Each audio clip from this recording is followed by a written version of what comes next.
I forgot to put a stream delay on some like open scrims, and people were like, "Oh my god!" And some other people were like, "If you have to stream snipe in open scrimmages, like, I know, you right? need to reevaluate what kind of player you are." I personally like. I wouldn't ever stream snipe, so I personally wouldn't mind if there was not a stream delay for any of the scrims. But I know there's always like those people, like on the off chance that they feel like they got stream sniped, they're just gonna be like, we definitely got stream sniped, right? And so it's like, you just can't do a scrim without a delay, or else people will always think at some point they got stream sniped. Or even if somebody legitimately like wiped another squad, that other team is gonna be like, "Oh, okay, stream sniped." Yeah. But they weren't. Exactly. All right, so we have all of Nova's in here. 55-man lobby. That's supposed to be what? Like 20 teams? 22 times 4, 88. Supposed to be 88. Or, yeah, 88. I mean, I assume some teams would be missing, right? Because that just, especially since this is the first day of like these type of scrims. So, overshot on purpose, you know? I think 60 is probably like the perfect number either way, though. That's why I get like more strict with when it's 16-man teams, because then if not, here, I found The clip? the clip. Oh my god, I just watched this. So Okay. it's me and Tensa, and we're like rushing this team in school apartments, and this is like a clip from the other team's perspective. Mm-hmm. And literally just like watch my nub movements and then watch Tensa. Okay. Oh, I got the clip from Tensa. It's a file. Okay. Ooh, that is so loud. Hold up. Alright, I need to bring it up on stream real quick. So Tensa's in the red and white, and I'm like the first person that just goes like running into the room.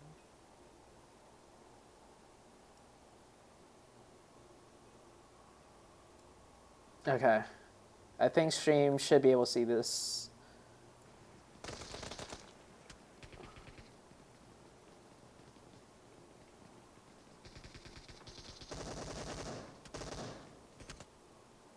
Oh, wait. What just happened? Oh, okay, yeah. Tensa's fucking turn crouch shots are so accurate. And then he just slips out of the room, and this is all within like a millisecond. Uh-huh. And you see me, like I didn't even react to the guy right there. Like I just like waltzed in. Uh-huh. And then, by the way, Tensa plays 6-finger claw on iPad, so it's OP. Yeah. Yeah. Just like. Hey Kevin. Or ZooTay. Look what Hayden just got you. What is this? Oh. Oh wow. I can't tell you how many times I practiced this move. Yeah, because I told him about how we like lost the cap for your cup and we can't even find your cup. And he was like, "Oh yeah, I collect these." Oh, yo, thanks, Hayden. He says thanks. All right, my roommate just got me a Yeti cup, so sorry, Monica. What happened? My roommate just got me a Yeti cup, so I was like talking to him. Oh. Yeah, so I didn't hear anything you really said the past like few seconds, but no, I see the clip with Tensa. He moves like. Yeah, boom, and then he's gone. Yeah.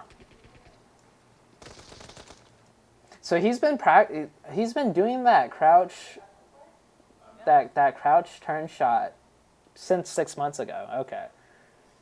The first, or this was a while ago, anyways, right? Actually, Tensa. Okay.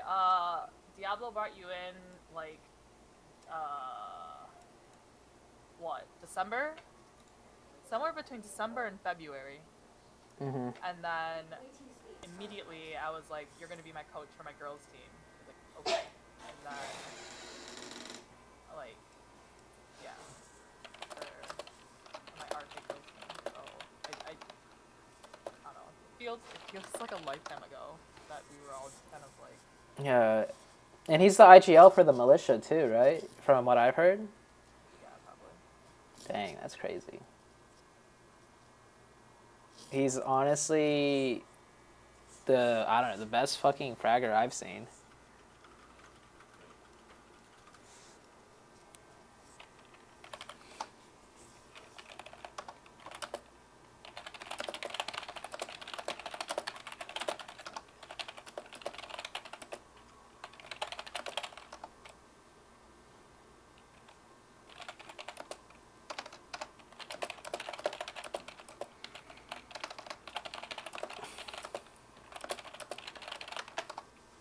Okay, we might have to move to the LMS server to do the screen share there if it's possible, because he's asking if.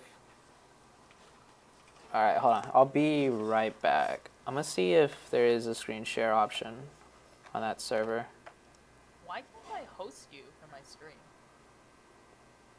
It says invalid. Oh, I see why. ZooTay with 3 O's. There we go. There we go. Because it kept auto-correcting it to ZooTay, not Zoo. Alright. Lost charge everyone for posting one thing. For real, like back when me and Tensa used to play together a lot, literally like I remember I told Tensa, I'm like, teach me how to play, and he's like, teach you what? I'm like, just say anything. And I was like, it's all new information for me. Just talk. And he was like, okay. Just talk. Just say stuff, Tensa. I'm writing everything down.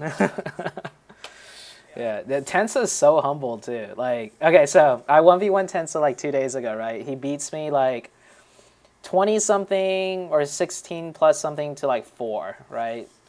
And right after the round ends, the first thing he says in the Twitch chat was like, dang, ZooTay, you're actually pretty good. And I'm like, wait a second.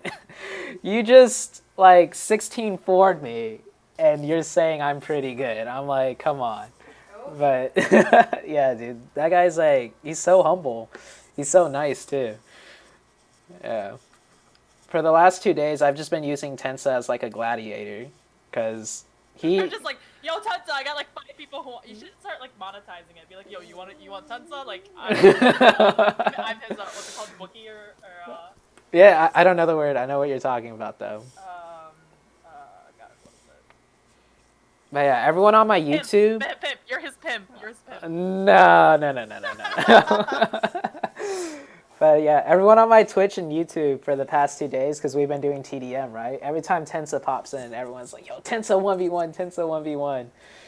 And it's like, and Tensa said he used to stream, so I know we're on a 3-minute delay, Tensa, but if you start streaming again, dude, you got people that want to watch. I know you said you streamed before, but no one watched. But, I mean, my viewers all know who you are now after those TDM matches. So if you're streaming, people will definitely follow. They'll definitely watch. I think it's definitely, like, if you start streaming, like, I remember when I started streaming, it'd be, like, 3 people. Yeah. And one of them was, like, me with my PC, like, window up, right? Right, yeah. Dead chat, or it was kind of, like, really discouraging. I think it's, like, once you get over that kind of initial hurdle, then it just comes snowballing in, because people see you streaming, or people see their friends watching you stream, or whatever, so it's, like... You're right, yeah. I think for people who just started streaming, it's definitely, once you get over that, then it's not easier. Or it is easier, but it's not easy. Yeah, the way when I started, I was the exact same. It was like 2 to 3 viewers, sometimes just 1, and that'd just be me. No, me. But it'd be my girlfriend, yeah. My girlfriend, of course, was always there.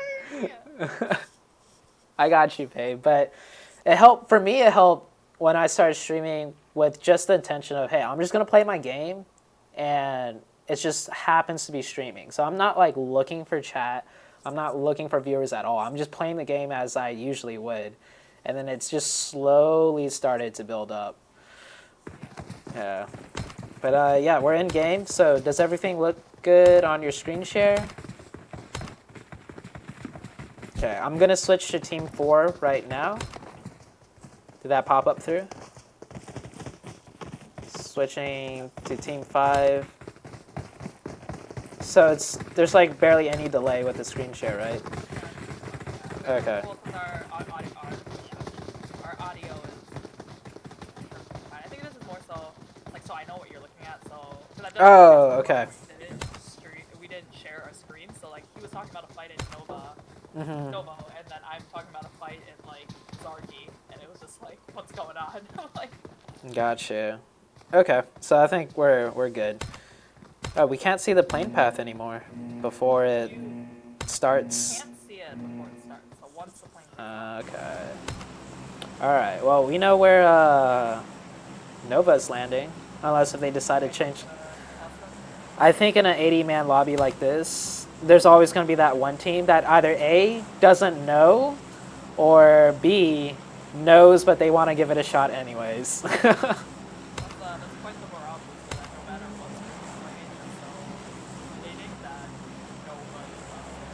Yeah, I mean, I would. We have a.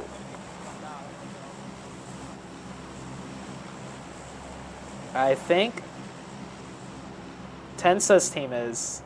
Yeah, or let me switch over. Their team 8. Yeah, the militia's gonna fight Nova and Novo. This is gonna be the first fight. I'm definitely gonna keep my camera just on Tensa, just because we were just talking about him. Yeah, I'll keep them on like just checking out where everyone else is. Okay. Looks like Nova and Craze, and then yeah. So setup wise, oh, is this first one TPP or is it FPP? I'm not even sure. FPP. Okay. All right. So this setup, it's honestly pretty even, unless if Sam could cut off their building rotation really early on. But otherwise, this is pretty much stalemate between crates and the compounds. I think Nova definitely has a lot more room to play with, plus they have the much higher loot spawns over in the crates, so the militia might be... Oh, it looks like Ten's already backed off and grabbing some loot uphill. Yeah. They are definitely a bit more loot starved. Sam is holding like the far off angle, which is something I do like seeing. Sam hasn't moved a muscle since he dropped there. Yeah, he's just like hard. Yeah. He knows he's the off angle player. Yeah, he's just looking for the cross because eventually one player will try and make the crossover, right? Because they'll want to spread out. So Sam is actually playing this perfectly. So for everyone in the stream, you notice how Sam is the far right or far left player from Nova's perspective. Whenever you're the far right or far left player, you are essentially the off angle player, and you have to just kind of wait and hold the angle to see if anything happens. I notice it's usually Edwin and Sam that are playing the off angles, because I've seen before in a scrim, weeks ago, Nova was fighting against, I think it was Null at the time, and Edwin was up the hill, like holding that off angle where everyone else was down below. All right. Okay. So this does look stalemated for a little bit. Tempo's actually with the team and Pochinki. We do have some. Yeah. He did get a knock with his Tommy on one of the members. And okay. By now. But Tempo Storm has this other team SC kind of trapped off into the edge of Pochinki. Yeah. So here's another thing. Good example. So notice how Tempo here. They're pretty spread out. They have multiple angles, whereas this team. I'm not sure what they go by, but this is something you don't want to do. All right, thank you, Monica. They're all stacked in one building or from one angle, right? So Tempo all has to just look in one direction, and they can hit any one of these targets. Like you see Chica right here on the off angle flanking. Spec gets the knock. Spec is just holding this one angle, so no matter where they peek from, these guys will get hit. And Chica's already, yeah, and see Nico peeks the same spot typically or same spot where Spec peeked and gets another easy knock. So you definitely want to spread out. All right. Chat, you notice what, I forgot, I don't know who this guy's box is right here, but he almost knocked Nico simply because of the fact he was at an off angle and he almost got Nico. So if they had more players spread out at different angles, they might have knocked more of Tempo on that push. But this guy had the right idea, and he almost did get Nico because of it. But he pushed up, and the rest of the team just flushed him out. Definitely having having different angles gives you an element of surprise. So, you know, if you are kind of a lower skilled team, you see somebody shooting, you kind of just zero in all of your attention on that. Yeah. Shot was. So having somebody that goes left or right, you can just quickly, you know, you can top 1, top 2 shots off, and yeah. They are called Shadow Enemies, number 14. Shadow Enemies, okay. Alright, so I'm back on the Novo fight. It looks like, the fight has developed some. Tensa and Snowy out on the hillside, and we have Fishy and Stevo. I'm pretty sure the militia was smart enough to never make that crossover on that angle that Sam was holding the whole time. So that's like pretty heads up like game sense right there. And I think they've taken this fight a few times before. I kind of feel like these two teams have fought in this Novo area before. So Fishy's the closest one. I'll hop onto Fishy's point of view. He does grab the UAS, so it looks like he's backing off. I think what Militia did really well there was having 2 and 2 together. Yeah. It looks like they left Steve-O pretty close to Beowulf, just kind of holding them off while the rest of the team escapes. Yeah, it looks like just with the natural development of this fight, Nova had the upper hand. It's so hard not to group up, like the way Militia is right now. But they're grouped up with multiple angles, so they're at a wide coverage. But they're still, I would say, at a disadvantage, right? Whenever your team is like grouped up somewhere. But natural instincts, it's so hard not to group up. When you're facing against a really good team, and right here, Steve-O should go down. And Steve-O does go down right there. Kodo holding, I would say, an off angle right there, gets the knock. I don't know if Nova can make a huge play off this, though. They could if like Kodo hugged the shoreline and kept coming at them from that direction and adding pressure on the left side and just distracting their attention. If they were able to get Steve off and just get in the car, I think they're going to finish out and get him. Smart move. Because the circle is all the way up in the northeast of the map. Oh, yeah. Oh, Edwin getting... And I think the militia... 2 people from the militia might make it out here. Yeah. I don't know about Snowy. Snowy, she... IGL. Was IGL the girls team before. I see. I don't think Snowy's going to make it out. All right, he might. She, They might chase this, though, if they grab a car. And gets out of there. Yeah.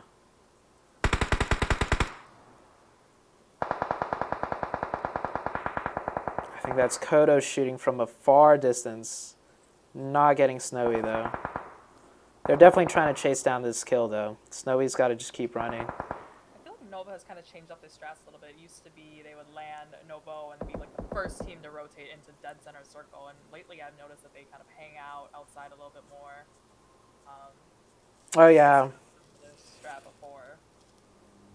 I think they've had to, like, edge a few of the circles first, simply because more teams are rotating a bit faster. Just over time, right? Like, teams are getting better with rotations. Yeah. So they've kind of had to not be as greedy with the rotations. Yeah, for sure. It's like, the Militia, Snowy, and Steve-O, both of them about a third of the way health, so yeah. Narrowly dodge out of that fight with Nova. God damn. Still do it. Yeah, so one thing I want to point out, let's see if there's any fights going on. I don't think any as of right now. Nova is rotating out, though. So I want to do a quick recap of that fight. One big thing to note, I don't think there were any knocks before they made that escape, right? So this is like, from competitive gameplay, there's like this thing called, well, it's just called pressure. But there's also pressure throughout just getting angles. You don't even have to get a knock, but just the way Nova angled out with their positioning, they ended up pressuring the militia to be all grouped up in one spot, even though they didn't even get any knocks before that. So that's just like invisible pressure set up by Nova, simply because their positioning as a team was so well done. It's It just slowly forced the militia into a corner, without even any knocks having to go down. So. Hey, jump onto Delta. We're seeing Nova rotate out, and there were some shots coming out of team number 17. I see. Nova looks like they're just driving straight through. Yeah, team 17, NyQuil. I have a pretty good bet on where Bayo's going to stop with this circle, and that spot is open. I'm zoomed in on it, right on the map. Do you know this compound? The one I have on my screen share? Yeah. Yeah. I'm willing to bet, yeah. Oh, I would put 50 on it. I would actually put 50 on it. Or no. Beowulf is always a scout. Yeah. It's him and then one other player with him, and they always drive first ahead. So this is a really smart move. You know, if they crash onto a compound that's totally unavailable, they have to get white, look back to and divert somewhere else. Right. Nope, there, he's stopping there. There's no other place. Oh god. Oh god. He's going straight for it. Oh. Can I never jump to the right? Oh. Yeah, he's stopping here. Like, yeah, I think what he's doing is scouting around. Yeah. You definitely don't ever want to drive straight in. You always want to drive off to the side, bait out some shots. He's going back. Oh, you Yeah. Oh, man. Yeah, that is a favorite. If you look just across the field up the Yamaya, there is a fight going on right now. Okay. Team New England Whalers. I've seen the New England Whalers in a couple of scrim matches recently. Is that an orc or is that? I'm not too sure. So with the way this fight is, it's New England Whalers do have the angles, but one thing when you're fighting in Yaz or like just heavily dense buildings, right? Even if you get the knock, it is so hard to push in because you have to go up all these stairs, and this is probably the worst building to push in. There's so many angles that you could get killed from as you're pushing in.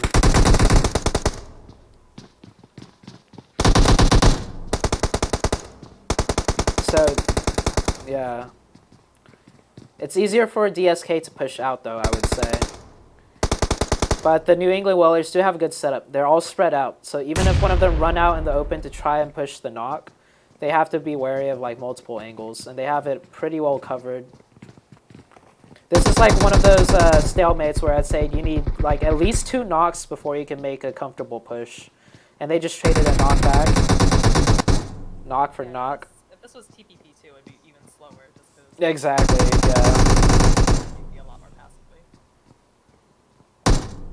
I'm going to go straight on to Pedro here.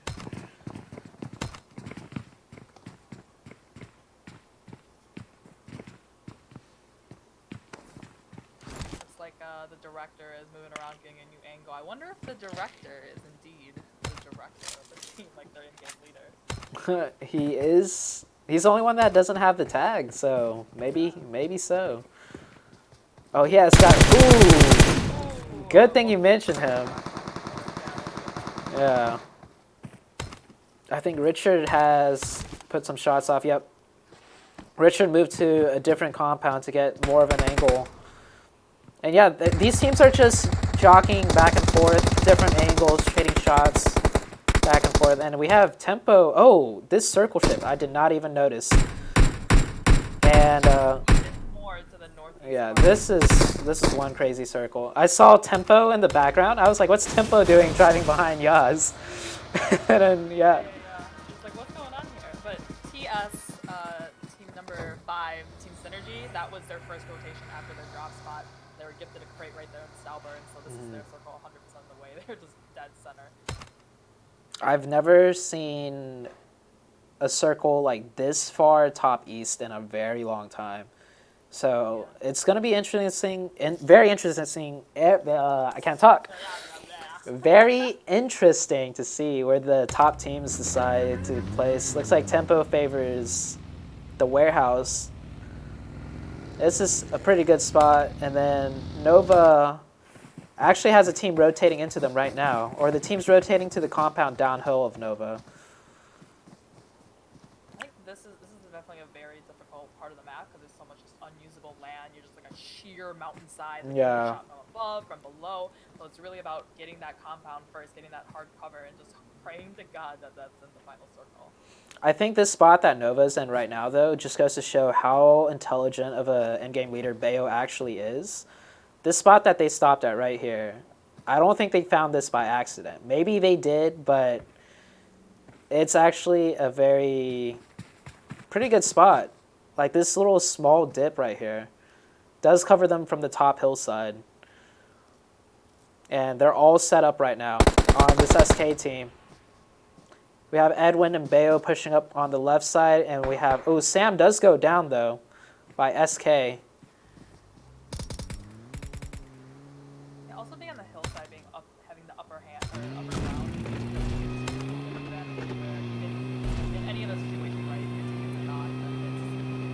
It's the run uphill. Right. So this is very interesting. Sorry. I want to point out, Gui just took the car and drove off after that knock to like a different angle.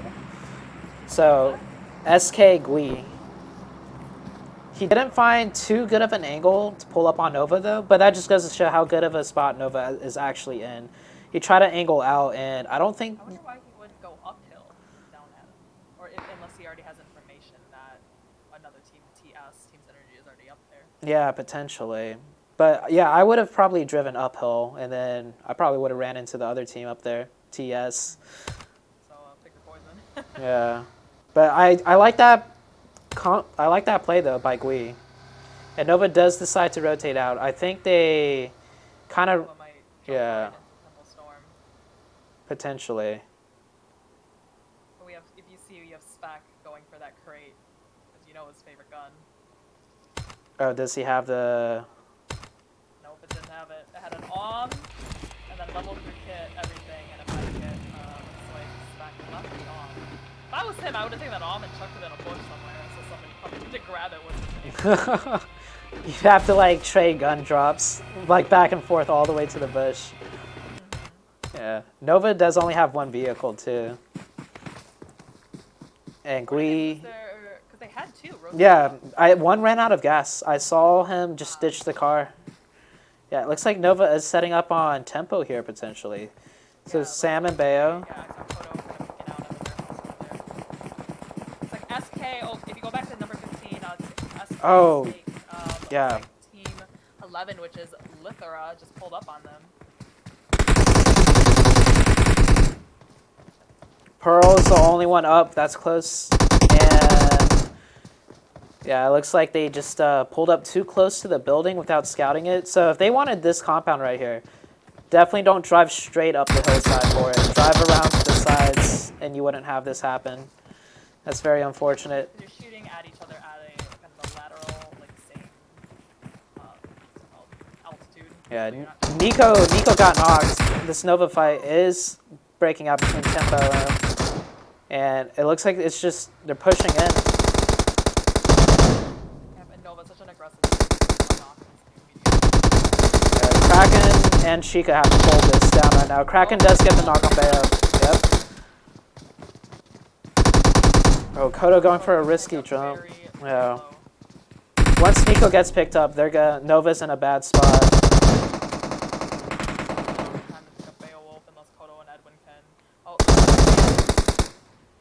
Sam almost goes down. Oh, he does go down. Throwing the nade. Oh my goodness, this is putting them in a terrible spot. Because Beowulf is gonna bleed out here. Edwin very, very low. Just got the heal up, but they got two members bled out. Threw one nade a little bit too far. Oh, that Molly is perfect. That Molly was just straight on them. No. Yeah. Unfortunately, it's only unfortunate. Kraken gets knocked. Chica gets knocked too. Edwin takes down two, going for the thirst. And yeah. Edwin almost clutched that up. Almost. Yeah. So they clutched a 17th place and then 1 point kill for that thirst. But I think Hydrate just on the hill heard the shots definitely and Yeah, that's definitely a fight I want to go back to and talk about. But it looks like we have more breaking out. I'm on team number 3 right now, a duo squad. It looks like they're just driving off right now. So I think nothing's going on right now. So back to that fight. That push by Nova was very aggressive, but I think they're thinking, or the thought process behind it was, they knocked a guy in the wizard tower, right? So that means one of Tempo's members has to run over to the wizard tower to pick up that person, meaning at most there would only be 2 in the warehouse. So I think that's why Bayo pushed in so aggressively on foot towards the warehouse, and then the team drove up in a vehicle and slammed right against the warehouse also, because they knew they would be taking like a 3v2 or a 4v2 if Sam pushed in also. I think Sam was in the back holding the further off angle, but Sam had to run up after Bayo got knocked and things got really sticky. So you think Bayo should have waited just like maybe 1 more second for his team to pull up a little bit closer to him so they could have... I think the big changing factor in that was Kraken knocking Bayo. The second Kraken knocked Bayo, they stopped the hard push that Nova wanted to do, and that just automatically put Nova in a bad position, right? If Kraken didn't get that knock, it was a 3v2 at the warehouse, right? Because Nico's getting picked up at the wizard tower. So essentially, it's like a 4v2, because you have Sam alive, you have all of Nova alive, Nico's down, and then someone's picking up Nico. So the only 2 active members are the 2 in the warehouse. So if Kraken didn't stop that, or if Kraken didn't knock Bayo there, I think it would have been over for Tempo. So that was like the big deciding play. And not only that, Kraken was at a disadvantage too. He was peeking Bayo, and then he had Kodo and Edwin on the other side of the warehouse door. Oh, SK getting in a fight. Oh, I think he just... Yeah. Yeah, teams are just looking for spots to play at. I don't even know where to play. Like, I'll be honest right now, I can't give too much of a map analysis on this zone because I really don't know this zone much at all. This is just one of those crazy zones you like rarely ever see. Oh, the militia, if you want to go on the very, very west side of the map, it's like DSK to get, you know, Yeah. Snowy is the only one left. Zone didn't close on And yeah, zone shifted up north central right now. So Tempo does hold down the Stalber compounds. Where would you want to be in the circle? Like, if you could just pick any spot, because I don't even know where I would want to be. I think for sure, like where Temple Storm now is not going to be in the circle. Like anywhere on the edge is going to be not in the circle. Right. You're gonna like somewhere where like Snake is team number 15. That might be it. So it's kind of a gamble that some teams do, or that you know, they might pick either side or Right. exactly it is. Looks like down southeast we have looks like SF. I think it's the girls team. SF just got taken out by Yeah, just missed it. NDS. Is their name. Yeah, Team 15 SK does have a pretty good compound. I've like never seen this little shack and house before ever. And they also do have this steep like little ridge. So if they get knocked from uphill, they could just crawl down and they'd be behind cover. Yeah. With the Stalber compounds too, it's a little bit different. Like where Temple Storm is right now, it's also a little bit different. Because when it's such a steep cutoff on the land around it, you know, Yeah. Yeah. you know, a team can just kind of peek off their head, shoot at you, and move back down. Yeah. So it's kind of harder to, because if you're shooting at them, all you can see is the heads. You have to make sure your aim is on point to get those headshots versus them looking at you probably. Yeah. And they could shoot, they decide the fight too. They decide when to peek and fire. So that's also another advantage to being right underneath. But either way, I don't think the next circle is going to really determine what fights happen.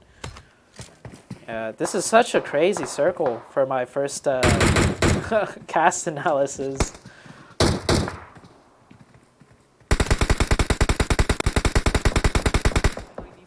number 15, Snake, and team number 4, which is Superior Esports. Yeah, they're trading shots back and forth between the compounds. SK actually gets a knock towards their southern side, downhill. Yeah. But then Team team number 4 does a third party that and stops any further shooting.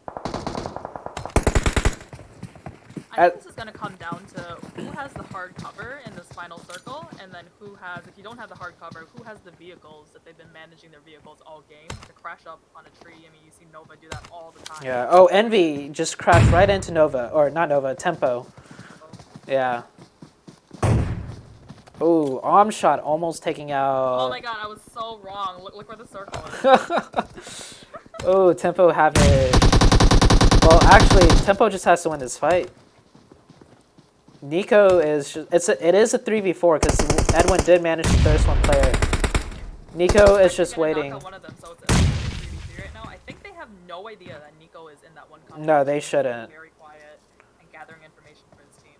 Yeah, this is really on spec. So Team Envious might have heard him. Yeah.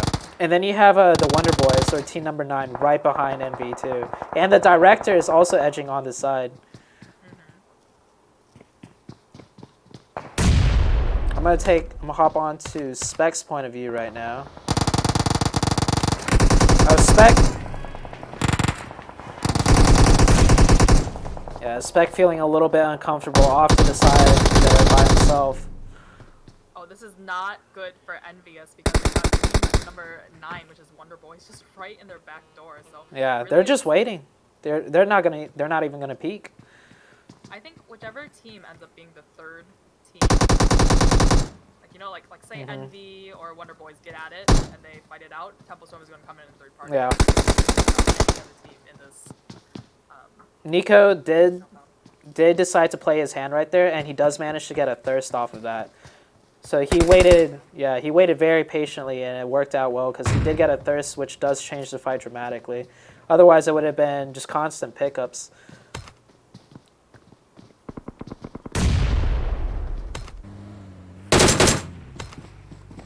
It looks like team number 4 is making a move on to SK here. SK does have vehicle for cover and some rocks. they're on the edge of the circle, unfortunately for them. Yeah, and they are in a fight. The difference is here, like the first half of the game, everyone's like trying to get a dead center, right? Right. And then now it's just everyone kind of. I think we missed it, but SK blew up a car and got 4 kills right here. I think that was team Fix the Game. I think the last five. They may have wiped them actually. Yeah. Dude, there's so many fights going. I don't know how you do it, Monica. What do you usually do when there's just like fights 360 all around the circle? Honestly, this is very, very congested with 10 teams left. I think Yeah. Oh, Tempo. Temple Storm. Yep, Tempo does get this son again. Nova and then stole their zone hack. That's what happened. But I think just kind of just paying attention to the kill feed. Like even if you don't catch it, just even reading it off the kill feed. Okay. But I think I'm just like really fast. Nothing. Yeah. If you take a look at this, team number 5 just all going prone and standing up and going prone, taking shots at team 19 right now. One nade would actually blow all of them up. Definitely a unfamiliar part of the map for most of these teams here. Yeah. So I think it's finally running in. Oh, let's run here and find some hard cover. Yeah.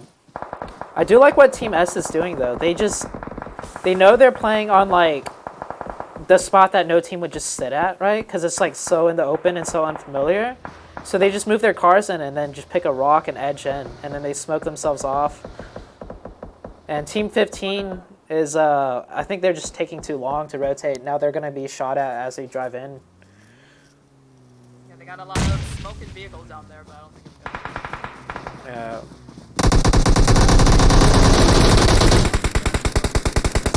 Yeah, Sushi should get some knocks. No knocks going down yet.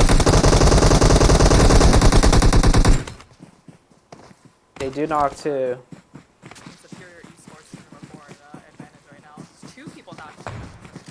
Yeah, let's take a look at where Tempo's, like, look at how congested Tempo is now.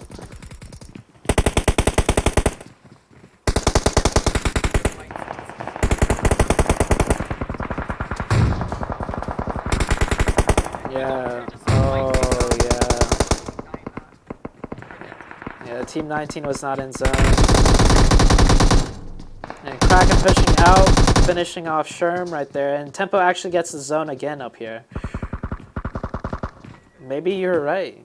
All you gotta do is kill Nova. All you gotta do is take. Yeah, it's as easy as that. All right, team number 4 should make a. They should make an aggressive push right now to take out this team. Oh, never mind. They took out the team. Sorry. So what were you gonna say? I was gonna say, I say it all the time. 22, 25 team lobbies, you're gonna end up with a ton of solo players. Like you see team number 19, Exodus, team number like 12, NPS. You have a couple like fuller teams. Yeah. That's something to keep in mind too. Oh, Envy actually snaking right next to 2 different players. I don't know how long this person. Oh. Just gave himself away. When you're solo, you have to wait until the last second because not with you. Right. I don't know how long he was snaking right next to those players, but he was like right in between both of them. Oh, Spec getting a VSS shot. On K2, where is this teammate? Oh. SK taking out the Wonder Boys. We still have one person alive from Team 19 that made it across Tempo Storm. Yeah, but when all 4 of them were trying to push, I think they were a little too congregated together. Like they all kind of jumped at the same time. Yeah. To try to rotate. I think it was actually better that way. When you're just like YOLO running through like. YOLO, like they can only shoot at so many people. Yeah, exactly. So one guy made it through. It was either that they have to stop and fight, right? So it's just like not a good situation either way. They didn't play aggressively enough early on to allow them to like make room in. So they kind of had to just run in because the blue was going to eat at them. Back in this wither tower is actually in circle, I believe, right now. I think he's prime positioning in the circle. Yeah, and Spec gets the knock onto King here. King is safe behind a rock. Be careful, Snake in the background. Snake just went in. Oh, wow. Who threw that? Was that from S? That was a really good nade. How many nades and smokes do you recommend carrying? I carry around 7 smokes and 4 nades. And you want to save them for the end, too. Right, yeah. Oh, looks like Team S and SK are fighting each other. Tempo Storm is just going to hold up here. They really don't need a fight. Zone is closing in. Okay, this is going to shove, their JDM was taken out with the BS. I'm surprised Spec actually got that, or turned around and had the game sense to look behind him. Because he had 3 people shooting at him right in front of him. Yeah, Jingle, Snake right here. Yeah. And for the play zone, in the 8 circle. Yeah, I think Tempo's going to take this. Yep. Yep, there we go. Wow, Tempo getting the zones and getting a massive amount of kills. Let's see, tallying that up, that's 8 plus 7, 15, 19 kills. 1/4 of the lobby. And I have the fire glitch where there's just shooting going over and over. I've done this before where I muted myself when I was Right.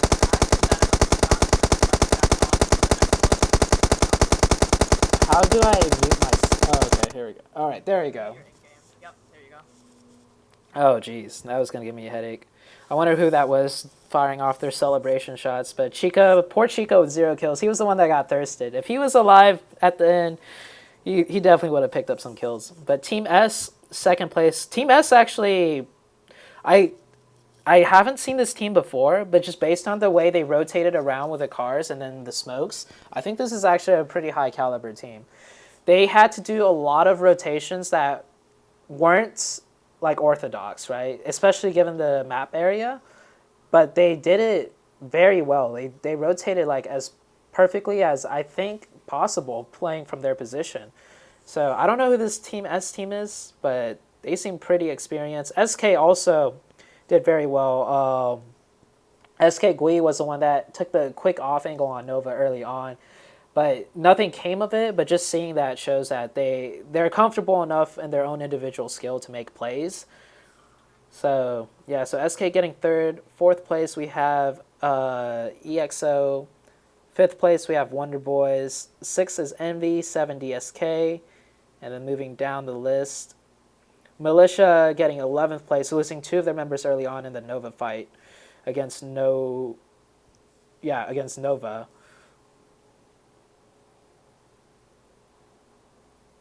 And Nova actually going out in 17th, playing very aggressive. So if Nova won that fight, right, against Tempo, which on paper they should have, right, because they had 2 in the warehouse. They had 3 close on the warehouse pressuring Kraken. Kraken honestly clutched up there. I'm pretty sure it's Kraken. I hope I'm not getting the name wrong. But in theory, if Nova won that fight that they had the advantage in, they could have rotated from Tempo spot, probably taken a similar position and won the rest of the game. So that just goes to show, like, sometimes, like, winning that gunfight early on is like a make it or break it. If Nova took out Tempo, Nova could be sitting first place instead of 17th place. And it'll be completely switched. But yeah, that's it for game 1. I would say a lot of teams are very momentum based. You know, you have like a say Militia wipe Nova right off the bat sort of thing. It's Oh yeah. What a like morale booster, what a confidence booster for the rest of the match. I think like some of these teams that did really, really well, it's just like having like just consistently doing really well throughout the match just keeps momentum, keeps you warm, keeps you going. Right. So what did you think about that first game? That actually was a pretty. I didn't expect so many to be alive. I honestly didn't. That lobby was actually pretty top tier. Like overall, like,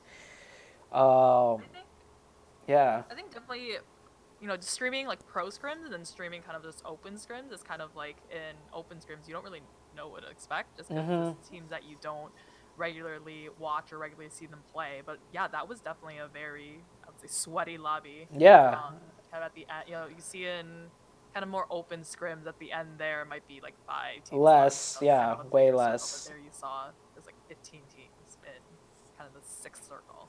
Yeah, that was actually a way sweatier lobby than I expected. Yeah, comparing to like the other scrims that I watch, like pro scrims, that was like the same level, if not a little bit sweatier. And then given the circle in such an unfamiliar area, that was something else. Yeah. Do you see my Discord message? Okay. Apparently you're. Oh, okay, I see it. And then someone said that they don't really hear you on the stream, so I might have to turn you up a little bit more. Or let me just boost up Discord. You turn up my volume in Discord. Yeah. Okay, I boosted you up some. Alright, so that's the new room. Sorry, what? That's the new room, right? The message? Yeah, the Miramar one. Okay, someone said turn down and gotcha.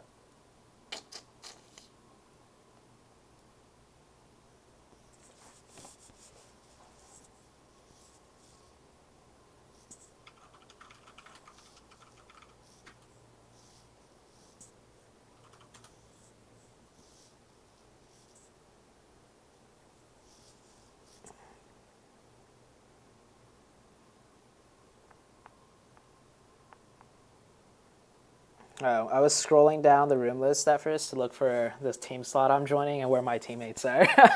And then I was like, wait a second. I used to do this all the time, where I would like get into my room, right? And then I would just sit there in slot 1. Everyone's spamming me on Discord, like, dude, don't start yet, you're like in slot 1. And then kind of the last moment I realized, like, I've never started it with me in like a player spot. There was a couple times where I started the game and I was like, oh crap. Did I actually, like, put myself in a spectator spot? Oh, man. That's the worst, and then you gotta remake the lobby. So I remember interviewing you quite a while back during my pro scrims after a match that you guys won, and I was asking you just, like, what are some, you know, how do you think Miramar is different? And I think one thing you said is that you like to play Edge on Miramar. Right. Can you expand a little bit more on that? Okay, so yeah, during that time, I feel like playing Edge was that was my team's play style back then. Anyways, we've been changing our play style like constantly, right? So one thing with my team, and I'm gonna go into a completely different tangent. I'm sorry, Monica. Hopefully, I'll swing around back to the Miramar thing. No, strategies like always change and. Yeah, so before when the lobbies weren't as good as they are now, the advantage to playing Edge was that when you don't just rotate center, there's less chance of you just driving past numerous teams, right? And when you play Edge, at most there's always only just one team around that edge side, and you could take that controlled 4v4, and my team would usually win those. Because the lobbies weren't as good as they are now back then. So we just constantly edge in, and then at some point or another, the circle would shift towards our side in some fashion, right? Maybe not directly to us, but maybe it shift back towards our top right, or our bottom left, and we just have to edge into that one, and then it's like close to final circle. So that's how we kind of played our strategy before, and that would put us like consistent like top 5. Nowadays though, with the lobbies being a bit sweatier, I've been watching, like Nova and SSG, they're always consistently at the top. My team, we're not there yet. I wouldn't say we're a consistent top 3 team yet by any means. I would put Nova and SSG top 3 consistent, like more than 80% of the time. And I notice how they play is they play center more, or they try and get a strong spot in the center as early, or not as early as possible, but around the 3rd or 4th circle. And if that spot is taken, they just kind of have to drive and scout for the next like open spot that's like decent. So I've been trying to adapt that into also my Miramar map strategy. But Miramar, of course, it's way different than Erangel. Trying to transfer like the Erangel strategy that I just talked about to Miramar, I would say the biggest thing on Miramar is to try and take some high ground that's central-ish, and then you just got to work your way from there. And hopefully your high ground is hilly and bumpy enough that when you get shot at by multiple teams from like 360 around you, you're at a spot where you could still always be picked up. I think one of my favorite spots that you just described is, that hilly part right north of Los Leones, that like huge long ridge, like a lot of little yeah, my team, we got a win off rotating there like the very first circle, and literally every circle just closed on us. I think that it's just such a good spot because all surrounding it, it's pretty much just flat land that people, you either have to be in like super far away from it, or you have to be stuck right next to the wall underneath the team, and then that's where grenades and stuff can screw you over. But if a team knocks you, it's such a journey to jump up there that to push, revived and healed. Yeah, that spot. So high ground. So the more high ground you have, the more info you get, right? And the more info you get, the more you basically essentially control around you. So that's why getting like high ground positions or hill positions are so strong. And on Miramar, that's so big. But the other thing with Miramar is some high ground isn't as good as other high ground. Some high ground, there could be another high ground more on the edge, like behind you. And then if a team pulls up there, you're like screwed, right? Even though you have high ground, because there's another high ground just behind you, and then you have to fight that team off, and then you have teams all around you. And yeah, Miramar it's hard to play for sure. The best advice I could give is play on high ground. Like try and find some sort of high ground that's a good spot, and that will get you further placements more often than not than playing like stuck in compounds on the edge or a lot of the go on. Okay. A lot of the games that are won on Miramar by a team, it's usually a team that came from some sort of high ground position towards the final circles. That's usually what I see happen. I was gonna say one thing I would suggest, and this is something I've done with my team, that like me and Nico would just pair up and we would just go into make an open room and just go to like Miramar, or we go to Erangel, and you just drop in different spots on the map and just start memorizing every single dip, every single tree, every single rock like of an area. You just keep doing that repeat over and over. I think that's a really good way to say, like Erangel we all know like very, very well, and then I would say the other maps, like especially like Makindi, like I personally I don't know it as well as say Erangel, so like something to do if your team is trying to practice and know the map a lot better is to drop there and then just like, you know, on your own just start memorizing everything about that map. Yeah, that takes a lot of work. Yeah. A lot of effort, but yeah. So as far as studying maps go, yeah, that's one way to get very acquainted with a map. Something I like to do is to just watch like PC PUBG even, because the PC scene is way more developed than like when PUBG Mobile first started. The way our games look compared to PC, like when I watched a PC tournament game, right, on PUBG PC, when PUBG Mobile first started, a lot of the stuff didn't make sense to me. Like for instance, like this is a very basic one, but like them taking 4 cars, right? Like that was one thing we didn't do before on PUBG Mobile. And then another thing is like them like rotating centers so fast so early on and risking getting shot out of like vehicles and all of that. Like I remember back on Gangstars, we never had to make, you know, risky rotations. Back then, the competition was so little that on Gangstars, when I was playing for them, the only team we would ever worry about or keep track of was, at the time, Insane Nation, right? And it didn't matter where we stopped on the map. It didn't really matter how hard the circle shifted. We would just kill any team that was in our way.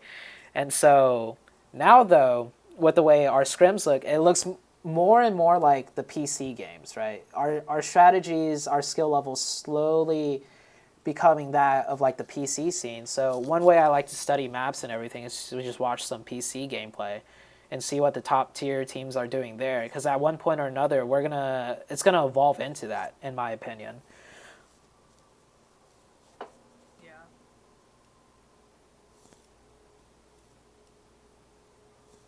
I hope I didn't leak the password onto stream. Rip, I've done that before. Yeah.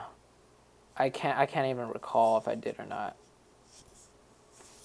You're saying, are we gonna start yet? I think Bayo's getting his last member in right now. We'll hard start in 2 minutes, I guess. Let me message Bayo to see if The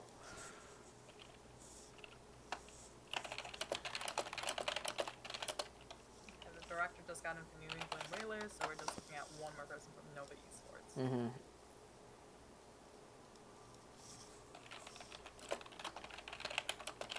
Oh, and quick correction. Stevo said that he's the in-game leader from the militia, not Tensa.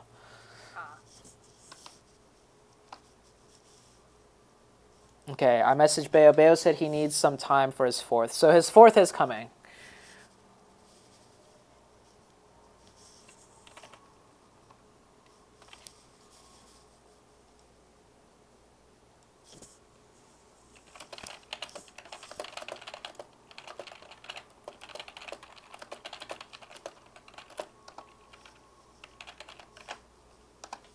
They said I'm still kind of quiet.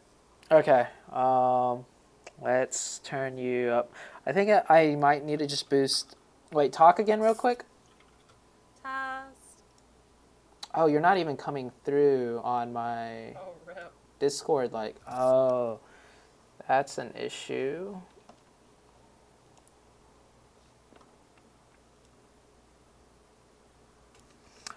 Okay, how do I fix this? I fixed this before by ending the stream and restarting OBS. So I definitely don't want to do that. You have me coming through your desktop, right? Yeah, that's what I'm looking at right now. I think if you lower your phone volume for your game, and then just increase your desktop, unless that's already up. All right, hold on. I think I just fixed. Talk again. Test. It's... Sakurai is the best. Okay, I hear you, and every time you talk the Discord thing, it goes up. But it's like not in sync. I think it's good though. We'll see. Okay, yeah, I think it's good. Talk again real quick. Sakurai is better than ZooTay. Okay, yeah. It's like delayed or something. I don't know why. But it's moving every time you talk. It's just not in sync. Yeah. Oh, okay, we're good. Oh, Caitlin's playing. Yep. Okay.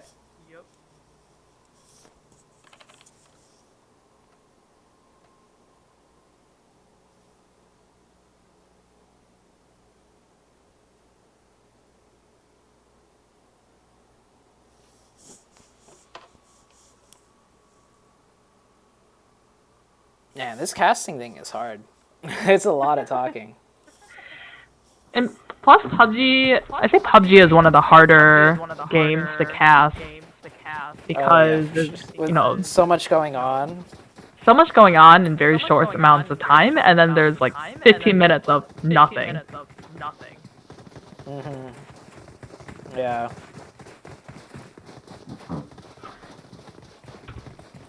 Tempo scrims are like 4 games, right? So you have to cast 4 games by yourself.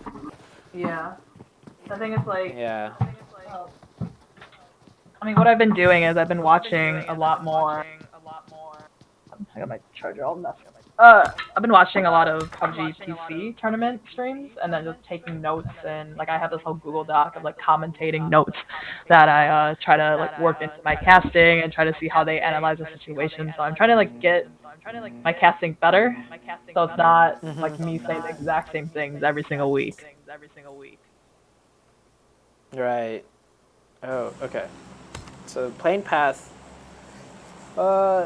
It's a pretty standard plane path. The northern side would be a little less congested, but I've seen crazier on Miramar.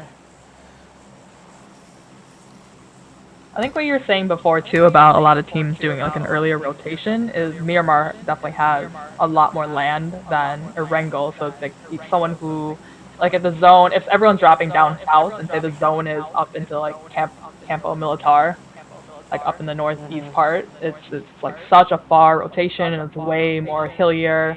Yeah, it's gonna slow down the rotation. Plus, Miramar has far fewer vehicles than Erangel. Right, and it's so easy to shoot vehicles and blow them up too on this map. Yeah, you see teams do that. Driving up all these hills. They all have all 4 vehicles and they drive past a viable vehicle, they just stop and blow up the tires and just screw over the team behind them.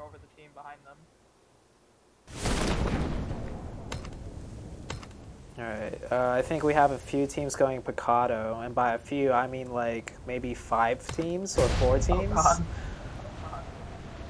Oh, it looks like DPM is going right past them. I believe they're going to like San Martin or maybe Graveyard, somewhere over there. Grab a vehicle. Okay, we just have 2 teams. Yeah, it looks like it's Envious Tempo and then Envy. Yep.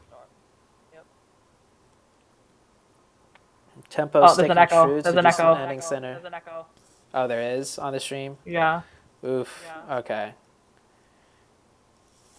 Thank you for letting me know. I'm going to have to just... Okay, talk again. Alright, now I can't hear you, but I'm going to have to just... I don't know how to fix that. Okay, so I think the stream has been hearing you this whole time through my mic. Okay. Yeah, so I'd have to just make you really loud, so give me a second. I can just like talk into my mic too. Okay, so... Oh, it looks like Envious dipped out of Picado. Oh yeah, they did. They dipped out real quick. Oh, well, looks like Tempo gets all of Picado. We got a vehicle fight between Envious and DPM. Are they gonna run them over? Nope. Envy just electing to just drive off and not try and run over this whole team. DPM got really lucky there because they just landed, couldn't get a vehicle, and just or are intending on running to looks like Hacienda. Oh, Envy actually ended up splitting up. Yeah. When they try to run away from Bacado, they have a 2-2 split now. Sorry, I think I will. But yeah, they went in opposite directions. Yeah, I mean that happens when your plan doesn't go like when you're just like, there's a team here, get in the car, drive. Yeah, it's so hard to coordinate a backup like that. Yeah. Oh, we have Edwin right now. I think Nova's doing a split loot drop, and then one team elected to 4-man drop on Edwin, where Edwin's supposed to loot. So he's by himself now, right now, against the SF. The rest of Nova split across the map. Yeah, they saw Edwin. I think Pearl just has a Winchester, is going to try to tag up Edwin. Yeah, Edwin with only a level 1 helmet, no meds, and an AK. I'm pretty sure they're just waiting. Edwin's waiting for his team to give him some backup. Yeah, surround them and take them out, because otherwise Edwin has no other place to loot. I don't know why he isn't just backing off. I think he wants to keep track for his team. Like, he's making sure to hold info.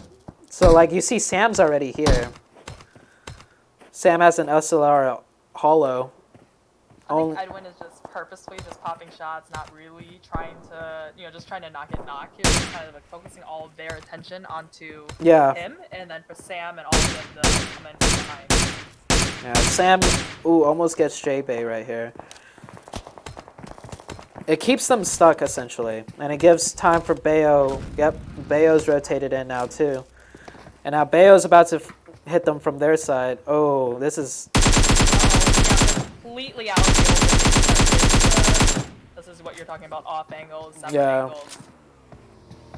That's why Edwin never went off the loot. He had to hold his spot to make sure they don't cross his way. And then, yeah, the rest of the Nova just comes in and takes them out. Just completely annihilating Team 20, which is Solify. Yeah, that was one of the nastiest squad wipes I've ever seen. Just with the way Nova executed that. The nastiest squad wipe was Nova's squad wipe. On Misfits? Snaps, on Misfits. Oh my gosh. On A Division. When they just ran them all over. Kodo posted, Epic posted a clip on his Twitter. And he even edited some music onto it. Oh man, that was savage. Alright, here we have Envy. They're right next to one player. Oh, DPM Huntress just... They were fighting. Oh. And Huntress does go down. She tried to hold the angle. And that's 3 of the DPM members down. Only Slime is left alive right now. Definitely not the position you want to be early on in this game, because now that last solo member just gets to, snake it, play super ultra conservatively for the rest of the match, the rest of this 30-minute match. Yeah. We have 2 teams in El Pozo right now. Team GG. Oh, I'm getting a phone call. Is this important? Ironsight is calling me. I should probably take this call real quick. You have the floor, Monica. Or I have the floor right now. Wait, let me just text them what's up. Yeah, sure. So let's give you guys a play-by-play. So New England Whalers are doing like a 2-2 split. One of them on the north side of El Pozo, and then one kind of on the west side. So GG, which is team number 13. The Gang Beta, all together in a 5-story stack. They're kind of just running all up on different floors, playing very defensively. Looks like one of the members from New England Whalers was knocked in Hotel, so we just have, looks like his teammate is going to for sure get him up if he can find him in there. That's going to be no worries.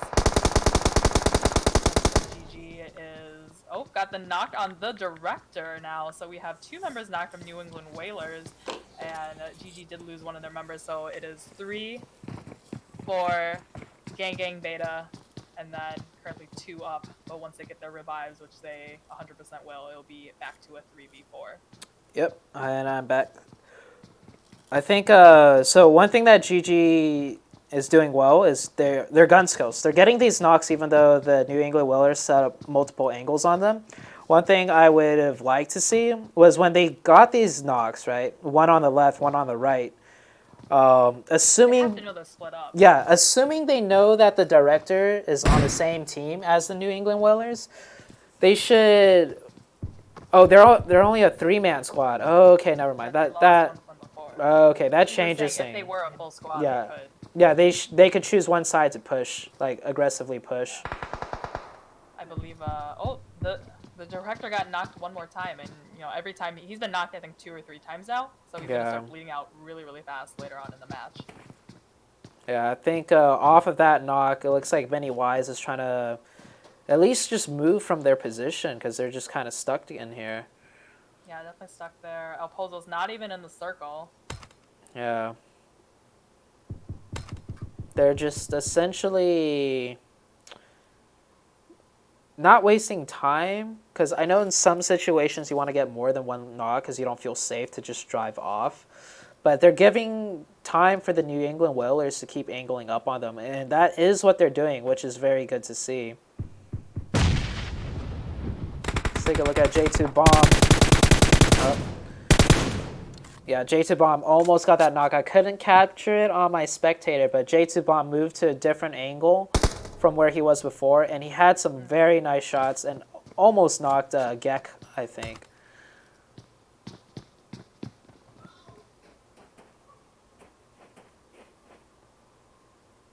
All right, Nova is just rotating a bit more center. They're going for a crate drop right now. Yep, Edwin just picked up the crate. Yep. That's another thing about the crate drops. I feel like the higher level skill teams, they know when to go for crate drops. A lot of teams just avoid it, right? Because they're scared to go for a crate.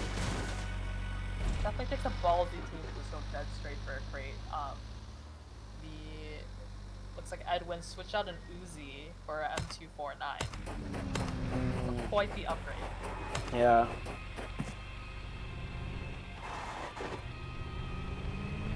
So we have a lot of teams rotating in right now. Looks like Tempo is just sitting in Picado still. I mean, they're pretty much center.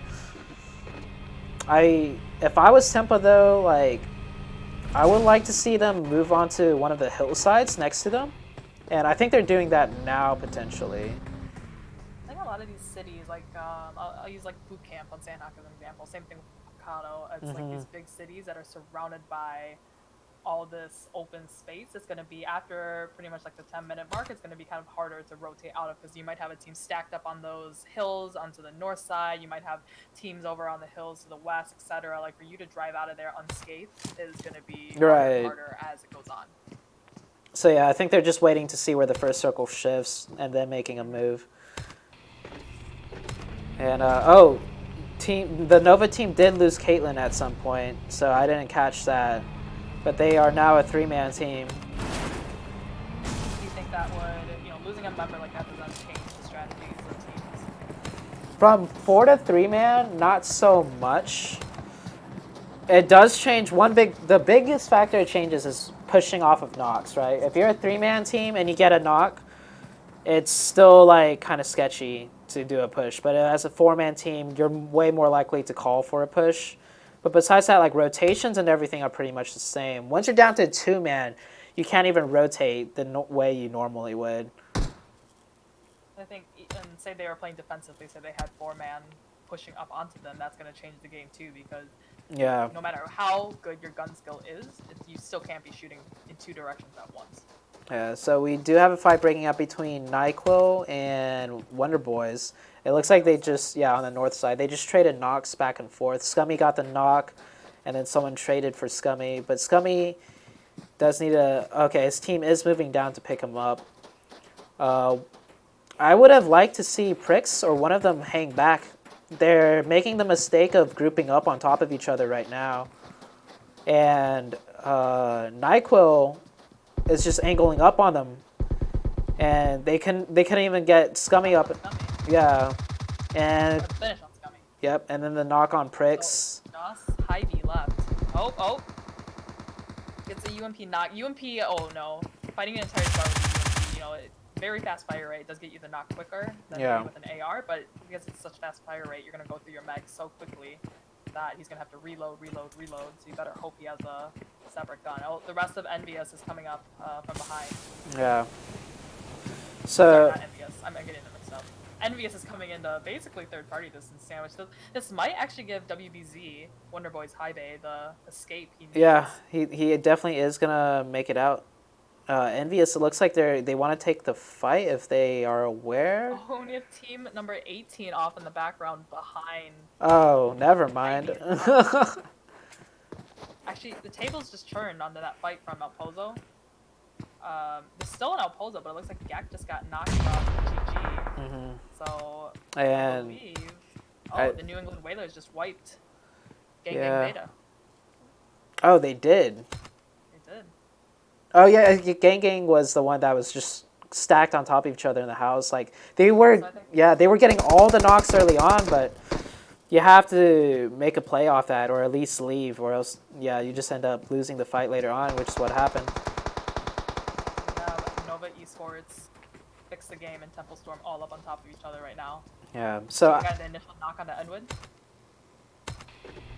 Okay, I think I'm on Kraken right now, who looks like... Oh, it's a long distance fight. Okay. Yeah.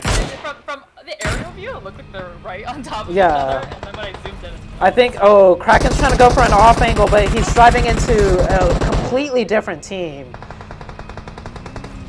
Yep, and Kraken's gonna come back from that. Is he though? He's like, he's so low. He does manage... Oh my gosh. Nico's it looks like right on top. Yeah, number 7 is focusing their efforts behind them. So it looks like Nico's pushing up by himself on Nova Esports. Oh, Bayo just peeked out and saw him. Yeah, he got Bayo to half HP with that nade, I think. Yeah, he did. Bayo just gave him the peek, trying to run him out of his mag. Oh, here. Another grenade. That was a very good nade. I think I'm going to go for an aerial view. Edwin going for the first. Oh my gosh! Oh my god! He knocked 2, but then got knocked himself, so his team needs to come back behind and get Sam. Yeah, Spec is right there to support him. Spec is right there. Sam might be able to get the heal off. Spec is gonna push up. Oh, he just got the med. Oh, Spec gets the knock. Sam's got to hold it down. We have another off angle here by Chica pulling off to the far side. Kraken pushing up. Chica's running up. Oh, right Sam has to... Is he going to stick this revive? He did, and it did not go through. I think just a second. Just a second. Too late, yeah. But even if he got him up, I don't think he... Yeah, even so, it would have been like one tap, one tap. Yeah, that was just a tough call to stick that revive or not. But Tempo taking out Nova again. Looks like, I think Tempo is looking to just not hunt down Nova, but definitely if they get a knock on Nova, they're going to try and make a play off that.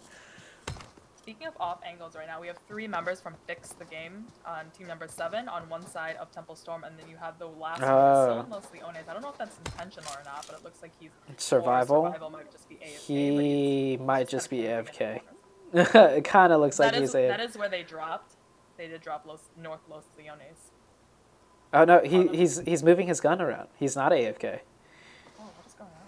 Yeah, maybe he went AFK for a little bit. Who knows? But one thing I want to point out, back to the fight way up at Graveyard area, right? Where we saw, I don't know if the... Envious, Wonder Boys, with NyQuil. Yeah, it was when NyQuil was fighting just one team, before all the teams pulled up. Actually, we have a fight breaking out still, Envious versus NyQuil. NyQuil down to a 2-man now, and Envious pushing up to the top floor. They're both holding separate angles. Yeah, ooh, 2 knocks. Reckless pushes in, and they do get the finish. And say, so it was one of the members of Envious pushed in. knocked the one member from NyQuil, but the other member of NyQuil didn't take any shots at that first entry. He could have gotten that first knock. He could have gotten the trade, right? Yeah. Knock, and then when his partner ran in, he could have... It would have been down to a 1v1. Yeah, I think they might have been reloading. Both been reloading at the time. Because they were... On our screen then. Yeah. They knocked 2 from outside the doorway. Like, one person each knocked one, and I think they both went for a reload after that. But yeah, for sure. that was just sheer manpower. That 4v2, you just full send, and you win the fight more often than not. They kind of took it slow, envious with that. They didn't this fight took what, 8 minutes to do. They can kind of afford that. They are in the blue zone right now, but just the 3rd circle, so it's not quite hurting them as much. But they probably have no hopes of playing center from now on because they're so far. Yeah, slow to rotate in. They have to just edge in each time. I think Team S just naded one of their own teammates. Not sure where. Oh, team number 4. I think that was definitely by accident as they're picking him up right now. I think he's AFK. Team number 7. Team number 7 fixed the game, and team number 5, Team Synergy, are rotating right on top of each other over right on Hydrate. Really, that lower southwest corner of the map was going to be your Yeah. Oh, John just got blown up. R.I.P. John. That's the thing with driving on Miramar. The cars on Miramar are so easy to blow up. And, oh, another car driving by. The New England Whalers, all in one car. And they're going to drive right past the militia. Oh, gosh. Their vehicles.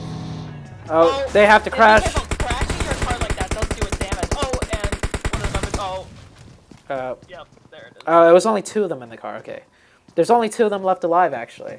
Because they were in the fight with Gank, right? Or GG. So we just have the director left. He's going to just have to camp in a corner and hope he could get a knock and a thirst. All right.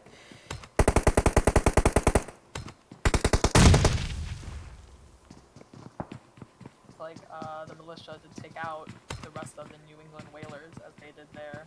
On a fast and furious chase down the street of Los Leones. Oh, and the last member of TS just went down. Yeah, Synergy just went down to Hydrate. Okay, so now we have 11 teams left alive. This definitely a little slow, not slower, because at this point, I think last game in Arango, there was probably still like 18 teams alive. Yeah. I think it just goes to show, like, even though the map is bigger, like, some maps, the rotations are just what get you killed, because there's so much high ground that there's so much more coverage, like, wherever you drive, you'll run in, a team will be able to see you, whereas on Erangel, there's less, like, just high ground everywhere, so teams make it towards the end more often. I think it's the same thing to say, like, I've seen final circles end up in Los Leones, and you have, like, the 8th circle, and there's still, like, 10 teams alive in every single corner of all the houses that are within the circle, so it's like, whenever, Los Leones, maps that have high elevation, people can hide more, or if it ends in a bunch of buildings, it's going to make it last a lot longer. I think the maximum time that a Miramar match can take is about 35 minutes. Yeah, we have Team 15 SK fighting against Tempo right now. One of them did get knocked. And he did miss half the fight before.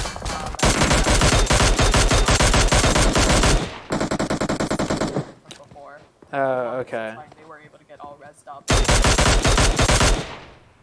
I think SK is going to end up losing one of their members as no one could get to... I'm not good at reading Chinese, so I have no idea what his name says.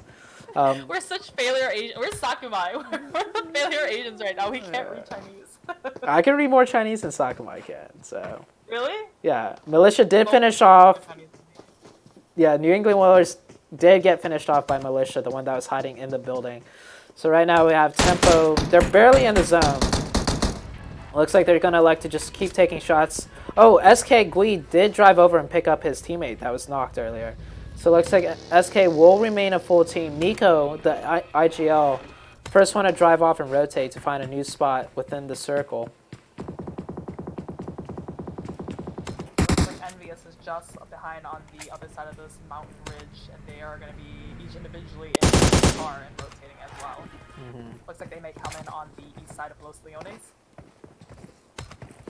We have a lot of teams in the southeast part of the map that still need to get through the streets and buildings of Los Leones to get into the circle. You would think there'd be like at least one team on the left-hand side of the circle, but just with the way, seems that way. yeah. Like from our view, it looks like, you know, why isn't anybody over there? But then think about their big now that they don't want to over-rotate on the other side. Yeah, and it's a lot of just open ground over there. Yeah, it could be a lot of unplayable land. Like that, that entire north part past that road is absolutely not going to be in the circle, and you don't want a chance to have to cross the road. Yeah. Very end there. Like the south, we have militia, and we have Team 14, which is shadow enemies, and Team Hydrate, all within a block of each other on the north side of Los Leones.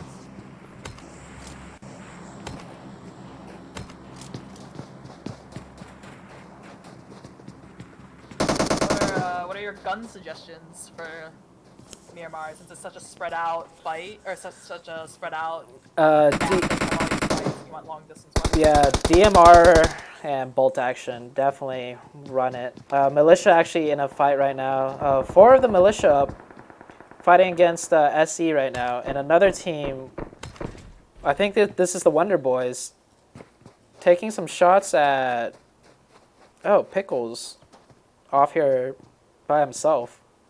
Does get knocked. So I'm going back to the militia fight. Oh, spectator bug. Where am I? Okay. There we go.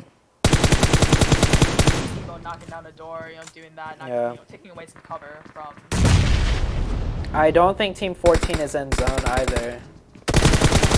Yeah. Oh, Team just got knocked. That might be team number 14. Opening to push in and try to get into circle. Yeah, they need to make some type of play right now. Oh, and they trade the knockback, so now it's just set back in a stalemate. Yep, that's going to stall their push on, because now they have to take the 10 seconds to revive and the time to put the meds up. And zone just shifted. Team Envy was one of the last teams to rotate in. We saw them driving down the road right past Tempo, but that actually ended up favoring them as they drove more center and just got a free center spot. Still we getting naded.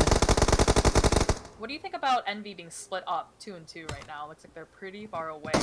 Oh yeah, I don't know if that was on purpose, because they were doing a car rotation, so things might have gotten. This might be some 200 IQ play and stuff, because they left that. They know that compound down below those warehouses are completely barren. There's nobody down there, so they have 2 people on either side looking down into it. So they may have just trapped somebody down there if they rotate there. They do have a team right behind them though. The 2 playing at the hill, and I think it looks like they're just trying to hide. Nico going down. It's the SK versus Tempo fight all over again, and this time SK, SK gets the upper hand now as they just rotated onto high ground, whereas Tempo, Tempo rotated into the warehouses by the road, and then the water towers. So SK was at the disadvantage, right? They were far out of zone on the edge with no hard cover, no high ground. But since Tempo pulled up, at these concrete buildings downhill, it gave a chance for SK to rotate uphill. And now it's not going in right where I said might have been a trap, because there's 2 either. Yep, I think Spec is going to be probably trapped here. Kraken is out. Spec is the last one left alive. He's just going to have to. Kraken was kind of unsavable at that point. Oh, yep. There comes the molly. There come the grenades from up top from one half of Team Envious. Yeah, Spec's just gotta cross his fingers. Oh, Spec actually taking shots at the Chinese symbol guy. Let's take a closer look at Spec. Oh, never mind. I didn't even get a chance to. The Chinese symbol guy does take out Spec. And my audio's out. Oh, there it is. Audio's back. Chinese symbol guy gets knocked, by the team that had the 2-2 split. So this is actually, it did actually work out for them. They did not get the next zone though. Next zone. Yeah, but I think Envious is now stuck up there. There's no way for them to. And then Envious, Kreecha is still looking down at the top of where Spec was. They had no idea that he was the one that rotated down there. So they're still kind of preoccupied themselves looking down. But Team Envious has this half up on the red mountains have no way to get down safely. I think it's an instant knock, yeah, if they drop down. Unless if they know how to rock climb. But back to the militia. Oh. Yeah, back to the militia. The militia did get the circle. So this militia versus SE team, it went from a 4v4 down to a 3v2. Oh, wow. What a nade by Salty. Salty just got a double nade. That was that's actually a really hard nade to throw, and he threw it perfectly.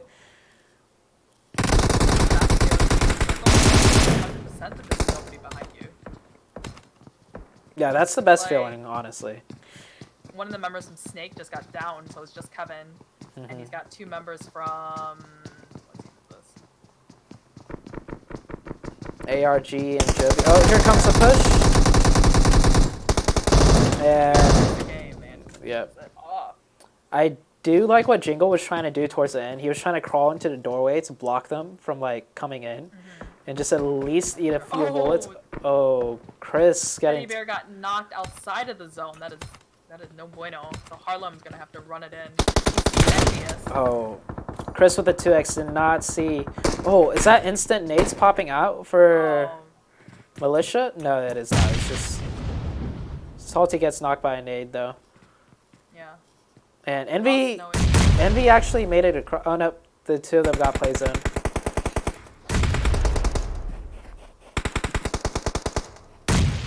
So we're down to 4 teams now. 14. Team number 18 is the only team outside. Team number 18 is War Criminals, so they have to come in. But this might be their opening where all these 3 teams are focused on each other. They might be able to just slip in kind of on the back end there and just lay prone on the downside of that hill, if that is his zone. Sen, Envious Sen is ignoring the fight in front of them and covering all their backside, which is very smart. I think a lot of beginner teams make the mistake of when you hear gunshots, you want to look towards that direction, which lets you like getting shot from the back more often than not. So Sen right now is just ignoring the gunshots in front of them. They know they're not shooting at them, so just look elsewhere where a team might pull up at. So that's very smart plays by Envious, and War Criminals is moving in. They're moving in next to the Militia. Needs to be careful though because they're dead center between all these teams, so they are going to be taking shots. They expose themselves too much, so it looks like it might come down to War Criminals and Militia now fighting it out. If War Criminals kind of announces themselves.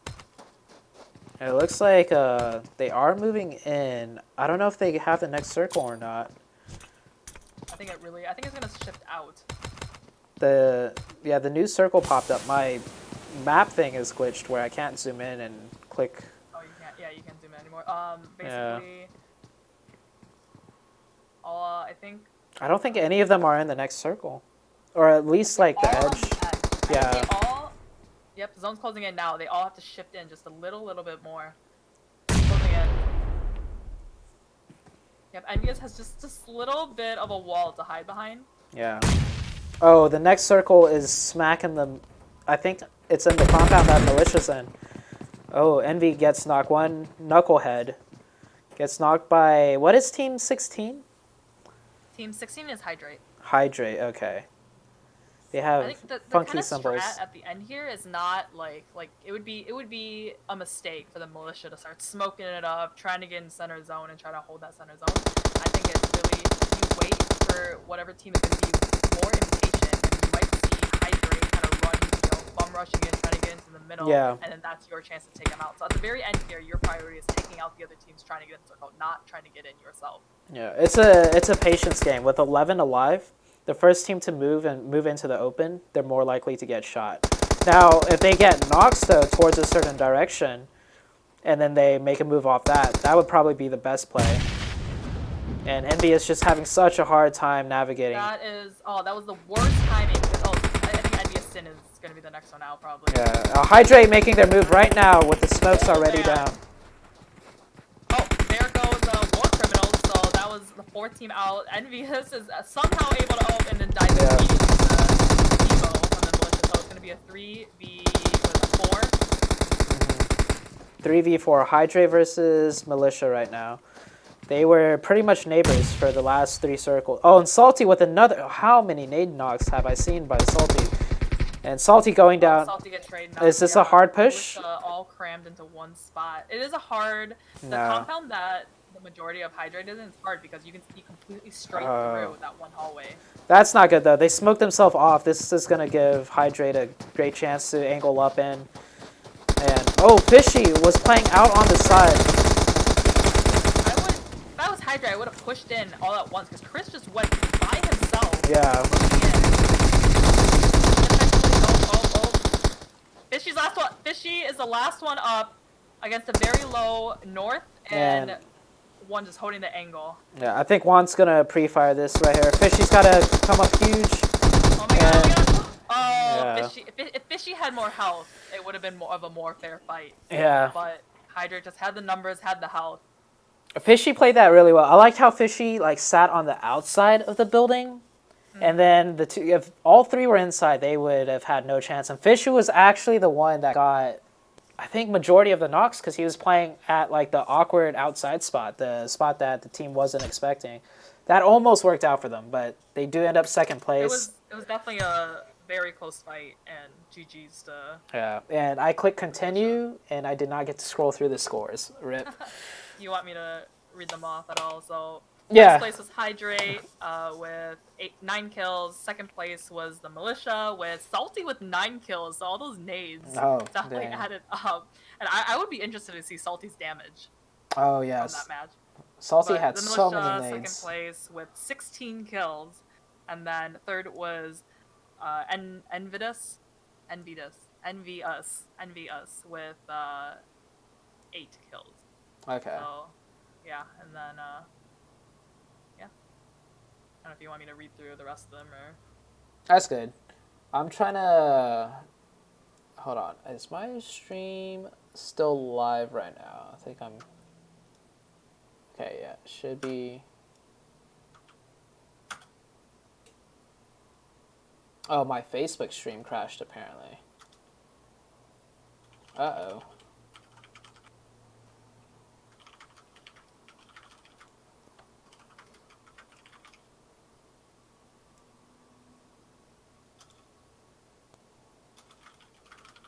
All right, there was one moment in particular that I want to point out from that last match. So I'm going to be going back through my stream to find that moment.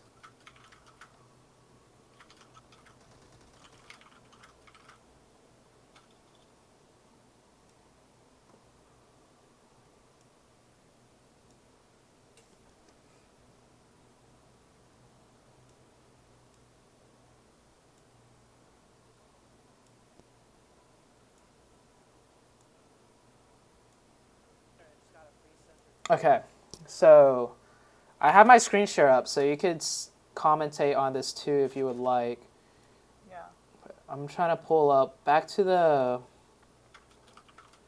Oh, okay, so yeah, right around here. No, before here.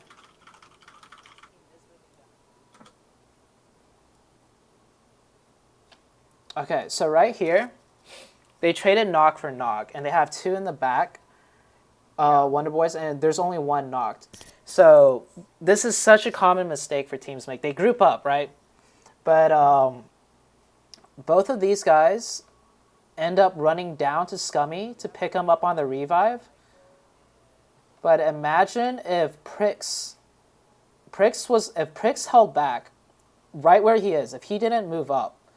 Let's just imagine Prix stayed up there the whole time, and High Bay was the one that went down to get Scummy. Let's see how it would played out theoretically. But instead, all of them went down to Scummy. Exactly. So see right here, Prix is also going down. They immediately give up all angles by grouping up.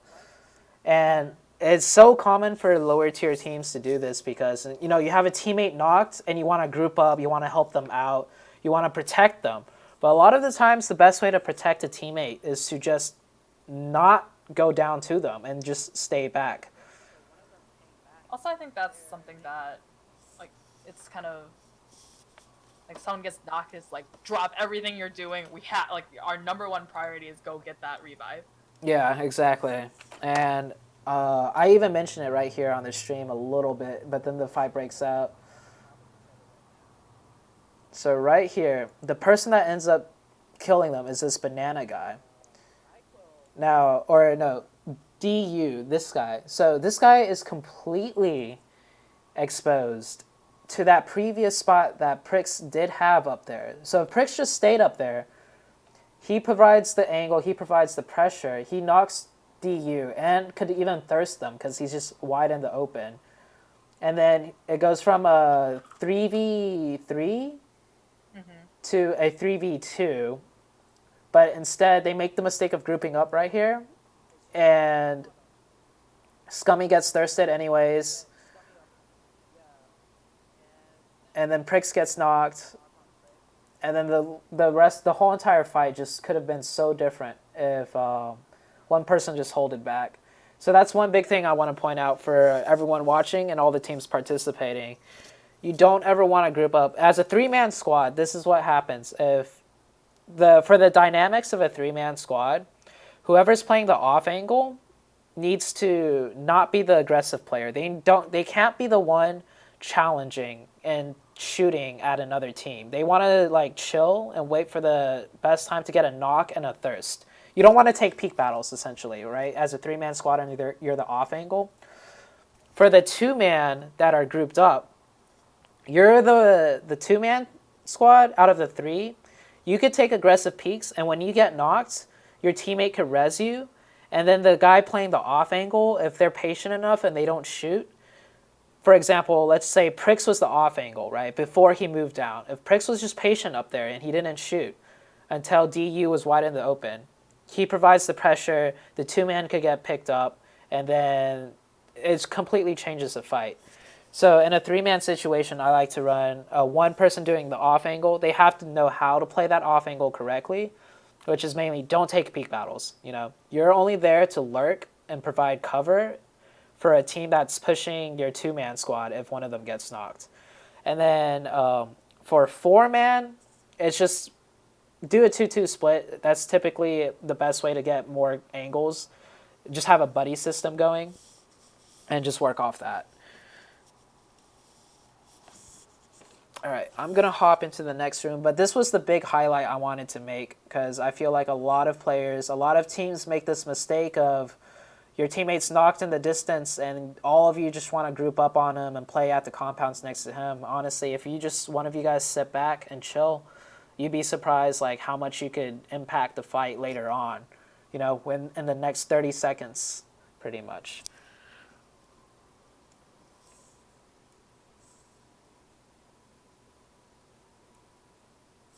All right, I'm hopping into our very last match. We're going to be doing TPP Erangel.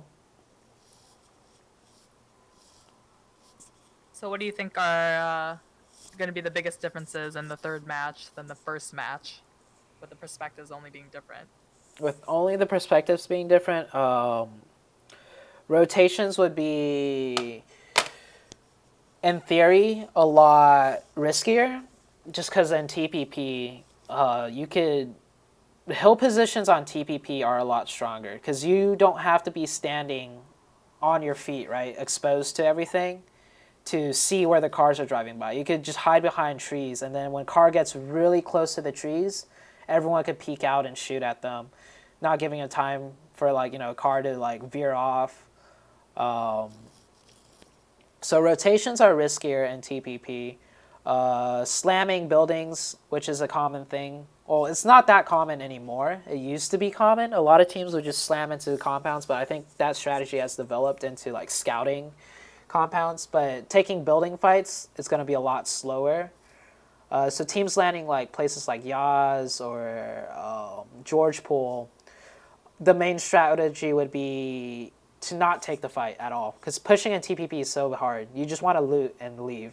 Even in FPP, that should be the main strat, but in FPP, it's a lot easier to like make picks and push. So teams like I know SSG, I think they do it both in TPP and FPP, but in Yasnaya, that's where they always land. It's a lot easier for them to push in FPP against a team that drops there compared to TPP. So would you say TPP definitely favors the more patient, more defensive teams? They're like stronger defensively than they are offensively? That's I've seen in general, yeah. In general. They're at the highest levels though, like let's take Nova for example, right? Nova knows how to play TPP so well that they could play aggressively through a more passive play style because they'll utilize that TPP to the fullest extent. Yeah, in general, like let's say, okay, the team that's just prone in the grass snaking, will kill the team that's standing up running around in TPP on a very general level. But at a very high caliber level, there are teams that know how to play TPP aggressively against the defensive TPP team and still win it. That just entails more map knowledge of where to angle out onto certain teams, and then taking more mechanically skilled peaks, right? In TPP, you want to peak for like less than a second when you do peak, because then, yeah, in TPP, when you peak, 4 people will see where you peak from behind a wall, compared to the one you're shooting at. So you have to take really fast, precise shot and precise peaks, and that's where higher skilled players can excel in TPP by playing more aggressively. They could take aggressive peaks and utilize their skills from their mechanical skills a bit more, and in that sense.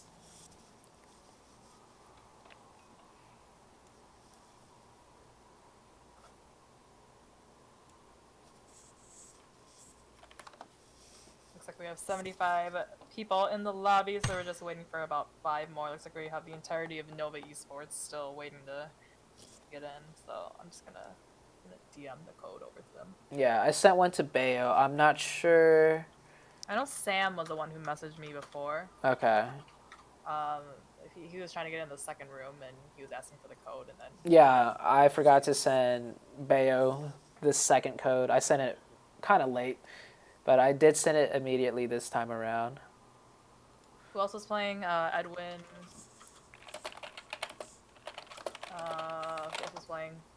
Kodo. Yeah. I'm not sure if they're coming or not. I think Kodo missed the last game. That's why they got Caitlyn in. Did he?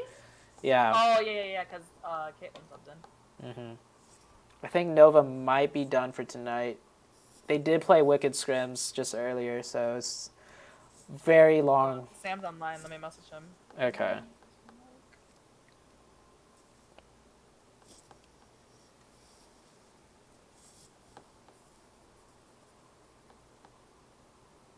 Yeah, so another highlight from that last match, let's take Tempo, for example.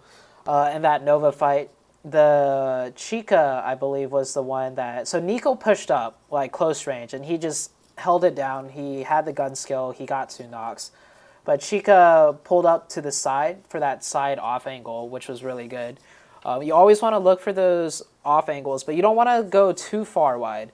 So one mistake some teams make is they go too wide of an off angle, and they end up driving into another team, which is what Kraken did. Kraken was looking to flank Nova from the north side, and there happened to be, I think it was Team Fix the Game that happened to be there. Yeah, and that almost cost Kraken. So off-angling is good, but there's always some risk and reward to it. But more oftentimes than not, it works out. Okay. But so Fix the Game was off. Kind of Kraken was trying to get that off angle there. Yeah. And ran straight into Fix the Game. Yep.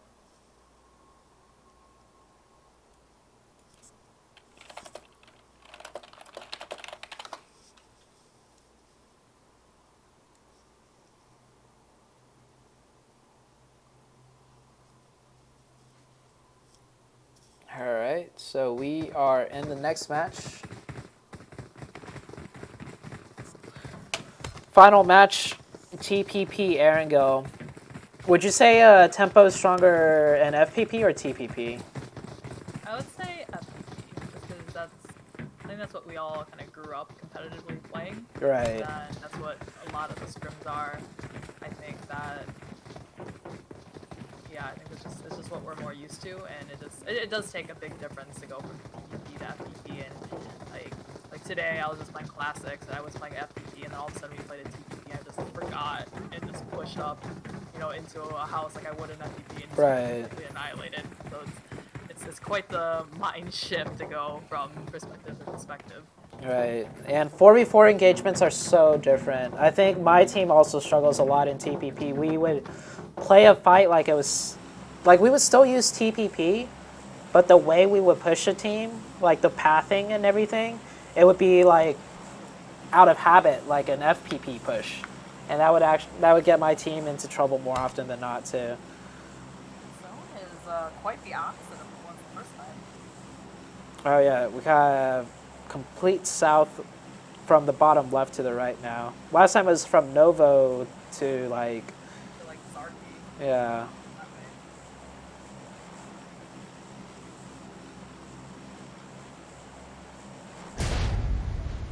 We might have quite a few teams going to Quarry, kind of Primrose, Berry Pierre area. Some teams that you see here, they'll go over vehicles and they'll just drive. They probably know that kind of Jordan Hole area. It's like obviously you can't jump there from the plane, so they might grab a car and start driving. It looks like nobody went Primrose. Wow. Mm-hmm. That's the thing when you jump immediately and you see all these teams flying next to you. They're like, one of them has to be dropping down for Prim, so everyone just keeps going and. Looks like everyone's going to just be scrambling for vehicles to try and drive up to Georgepol. But the militia is a little bit split up. They dropped 2 and 2 together, so I think they're aiming to... I think a lot of these teams are actually doing that kind of strat. They're like splitting up 2 and 2, increasing their chances of getting a car. Right.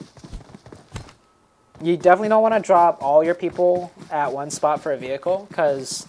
what we saw in snaps the other day between Nova and because that could happen if you get your cars taken and you're all right there. So I've seen Omen drop kind of Quarry area. What makes Quarry kind of a good drop spot? Honestly, we just wanted to drop at a spot where no one drops, and just so we could get loot. And the loot split around the whole Quarry side, it's not bad. It's decent enough that we could win games with it, right? So that's honestly it for strategy. And, Wizard getting taken out by... Oh, we gotta have some driving... some drive kills. Sean just got knocked and finished off. Yeah. And so, yeah, as far as Quarry goes, it's just so we have somewhere to loot without having to contest teams. And we have 2 teams in Lipovka, or 3 teams actually.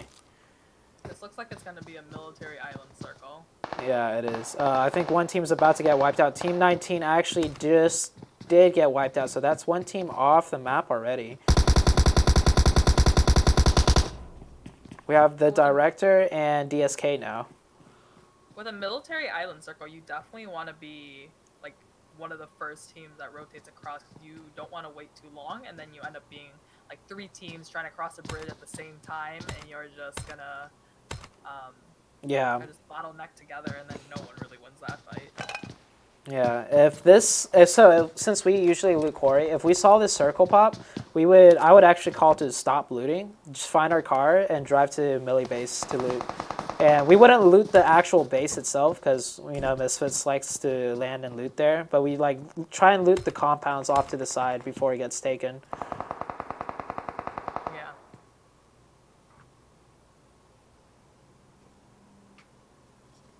So the only 2 teams fighting right now... Oh, we have a team fighting at school, too, I believe. Yeah, Envious. Yeah. And, Number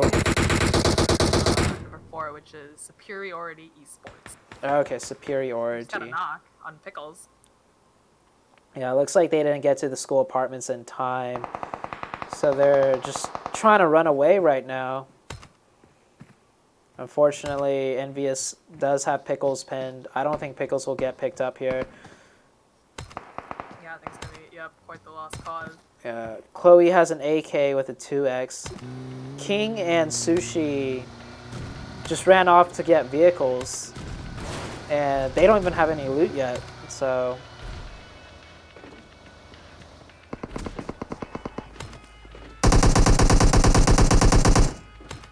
Chloe's shooting some shots back. I'm pretty sure she's like, let's go. I don't have any guns.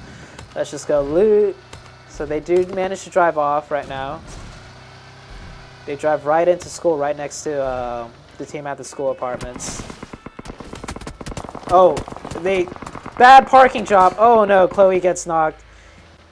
Sushi. Kind of crashing into but he's just kind of spraying with that red dot, trying to either blow up the vehicle, take that away from them, or try to kill off one of their teammates. I think Sushi tried to drive the car through the gap, got stuck, and then Chloe jumped out and ate a bunch of bullets off to the side. So they will get picked up. Oh, Envious is actually making a push off this. They know they knocked one earlier, so they know it's a 4v. Yeah, 4v3. Creecha's actually the one pushing up with only a level 1 helmet and a scar. Oh man, we just totally missed GG team Gang Bailey crashed up into PUBG and was completely annihilated by Temple Storm. Yeah, was it a 4v4 drop fight or they drove in? No. GG landed somewhere else and then came into that is unfortunate for them. Tempo really holding down Pachinki. Over in school apartments and school definitely is not enough for one team, and now you have two teams, like one team looting apartments, one team looting school. So both these teams are pretty underlooted, and they're fighting right now.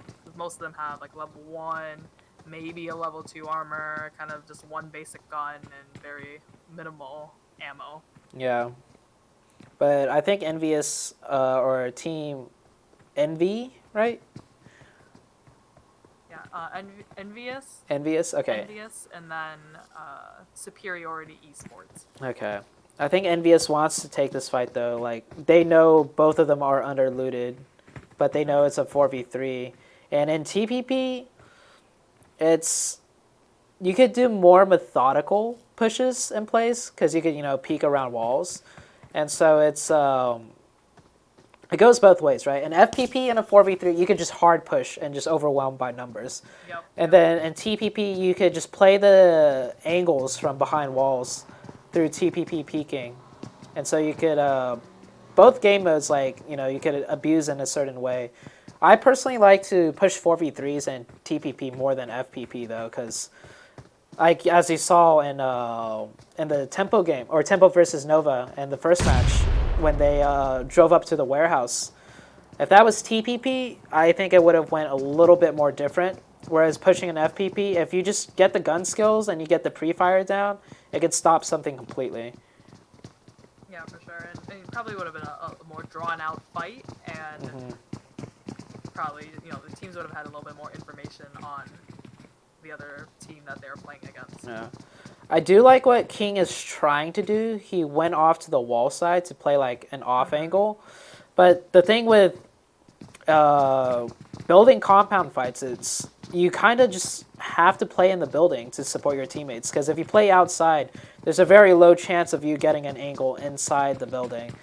So you kind of want to just stack together rather than playing off angles in big compounds, I would say. Plus, it's kind of hard to fight on the outer wall of school like this because there's only so many entries into the courtyard here that if you're caught in the middle of the wall and somebody, peeks out around the corner at you, you have nowhere to go and you're just completely exposed. Ooh, King had a chance to take out that guy that jumped down into the open, though. Yeah, he just saw him, but I think he hesitated just a little bit too long. Mm-hmm.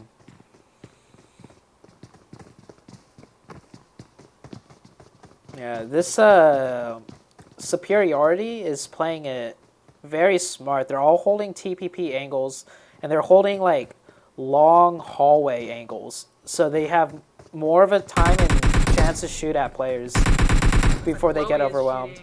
from Team Superiority is seeing the windows from the gymnasium and was shooting up at an NBS. Oh, now it's starting to move. I would hop on Chloe right now. She's kind of on the move. Yeah, they know where Chloe is. She's, yeah, making a lot of noise, giving away a lot of information about where she is right now. Yeah, she definitely needs to go on the move before a 4-man rush her. Looks like Chloe does manage to somehow navigate her way out of that and finds a new TPP angle to peek from. She is... She got shot in the back, she starts shooting and then... Yeah. Should have turned on it. But it was... Oh, here we go. King finally deciding to make a move. Does take out Reckless, going for the thirst. Alright, so this is a 2v3. Oh, does not get the thirst. Reckless manages to crawl behind a corner. Let's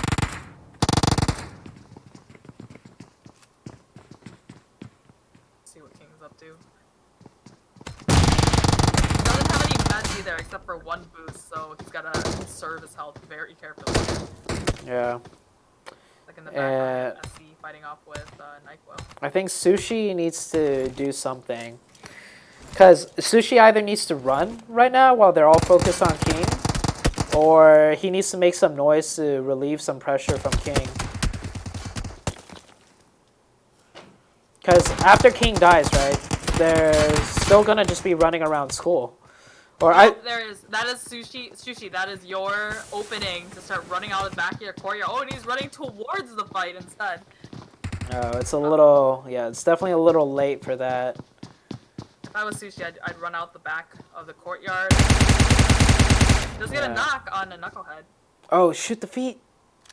Oh, they're right behind the wheels. Oh, Sushi does throw a nade. It's not cooked though. Oh, he gets another knock. He almost, yep. That player will probably Oh, tweet out. Sushi's actually causing so much trouble for Envious right now. Oh, and it does get taken out. Yeah. And I believe they will all get picked up here, as this first zone does not do that much damage. Yeah, and they're just, you know, once they get meted up, if they have meds. Yeah. Remember, they were pretty underlooted, but they just have a pretty short rotation.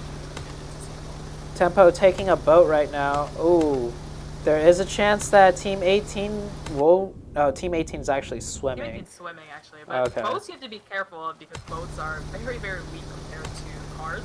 Yes. So here comes a big rotation from everyone, making it across to Military Island. Looks like there isn't any bridge camping besides Team 14. Oh, we have a boat fight between... Oh, we just missed it. Oh, no. Yeah, they had a 2-2 split on boats going. And Yeah. oh, and Owl... Chris, the smart one, to hop out of the boat. Okay, here's a question. If your boat is going super, super fast and then you jump out of it, does... You take no damage. I just saw Chris. Okay. Yeah. I just saw Chris. Oh, SK and Kraken also in a boat fight right now. Or SK and Tempo, my bad. We can't even see the boats render in because they moved so far from each other. But yeah, it looks like Tempo did almost blow up one boat, forcing SK to jump off. And now they're 4-manning one boat also, like Tempo was. But yeah, I just saw Chris hop out. Chris was the driver. Oh, my voice is cracking now. So Chris was the driver, right? And he had a passenger shooting. I don't think his passenger got the memo that we're ditching the boat. So Chris hopped out the boat, landed in the water completely safe. His friend was still in the boat shooting at the other guys, and then the boat got blown up. And I don't know if that was like a 200 IQ or that was just kind of an accidental, very lucky, slipped away. You know? Yeah.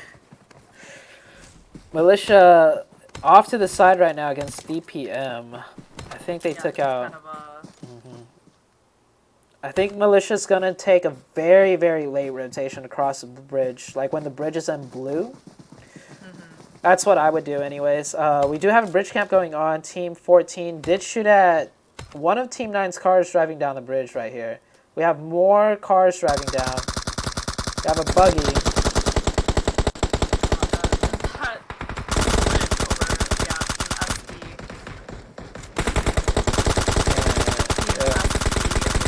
Shadow enemies. Heavy gets taken out driving, so they do get 1 kill with that bridge camp.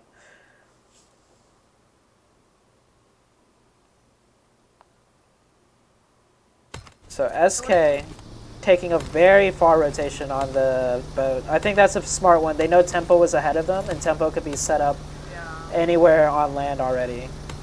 I'd be careful, don't want to over-rotate into DSK though, on the other side. So would you recommend, like, first priority, you want to, with a military base circle, you want to be the first team that gets there. Right. That's number one. If you can't get that, you want to wait and get there late, right? You don't want to be those middle teams. Yes. Get across the bridges at once. Yeah, definitely. Either super early or super late. And taking boats, I personally never take boats just because bad experience with boats. But I've seen multiple teams take boats and they all do make it across. So I can't speak too much on the boat strategy, but boats are viable because teams do take boats and they do make it across still. So like Tempo, for example, right here that I'm looking at, they did take a boat in, and the first thing they do is look for a car, which is a very smart idea, because when the zone's this big on melee base still, you definitely still need a car to rotate around in. And that's like one disadvantage, you know, boats will get you quickly across the bridge, but then you left away all your vehicles that you collected on the main island. Yeah. It's kind of, what are you going to prioritize? And you hope to God that you can find some cars on that south part of the island. Yeah, and militia actually just rotates across the bridge. I would say their rotation is definitely a very risky timing. But sometimes, like, you kind of just have to go for it too, right? Like, a lot of rotations, if you just go for it, it pans out most of the times. If this was a more, like, these were like pro scrims and you probably would have already had misfits there. Right. To do a bridge camp. Right. I don't know if that would have worked in a different setting. Yeah, so their rotation, their timing right there, it probably wouldn't have worked in a more like high tier lobby. But one thing I want to note on that, because this is a mistake that I make as an IGL, I play a little too cautiously with my rotations. So recently we've been dying early now because I'm trying to make more quote unquote risky rotations. I'm honestly learning like YOLO rotations and how to do it effectively.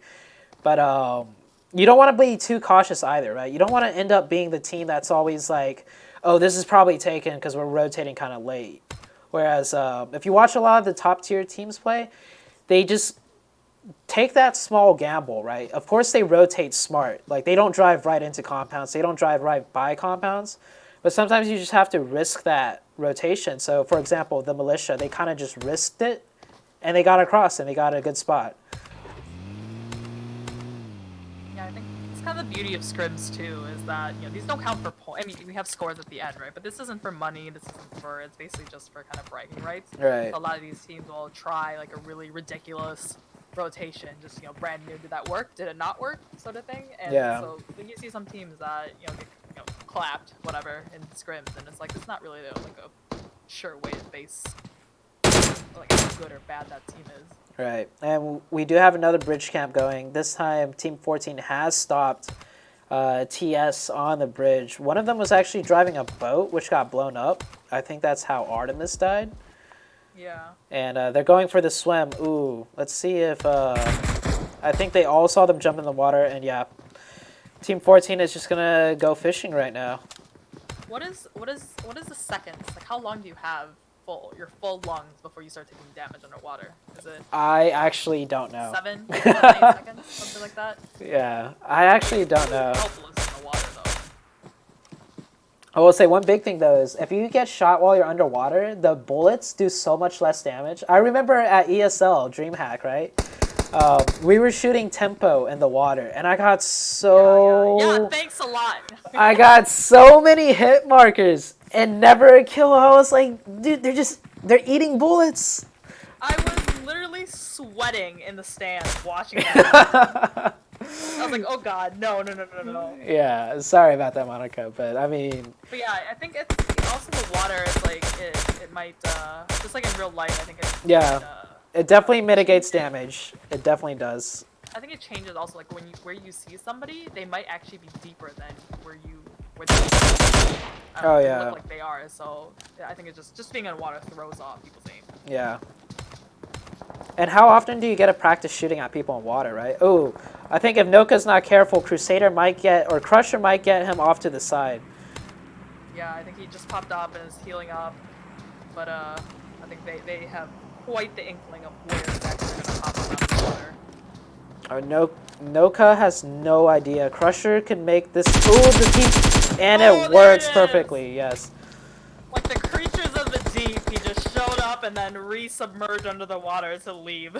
Yeah, but good thing his teammates, Team 14, didn't leave him by himself. Immediately, a motorcycle was already pulling up on the rotation. I think Crusher should have. Crusher needed to provide cover for his team, but he did get a knock, which does give them a chance to keep swimming, but I don't think that's enough. Yeah, nope, they're still shooting at them in the water. Yeah. Yep, Supol just got a knock on the Bob Man from Team 3, and a Bob Man just got finished off, so I believe there's... Yeah. Well, there's Crusher and then Ryguy, and Ryguy is literally 1 HP, so he cannot afford to be underwater longer than his lungs can withstand. And so I think he's gonna pop up like a turtle, they're gonna see him and shoot him, and he's gonna die. Yep, they're all really focused on this Crusher guy, though. But yeah, Crusher should have held his ground up there. I think this is a lost cause. We have Tempo versus a team right now. Yeah, Crusher, oh, it's only Ryguy. Ryguy can't do anything really here. Yeah. His only hope is SC, for whatever reason, would give up on this and then leave. So that's the yep, and there is the finish. Oh, Pedro making a huge move, juking out one of the Tempo players and almost knocking one.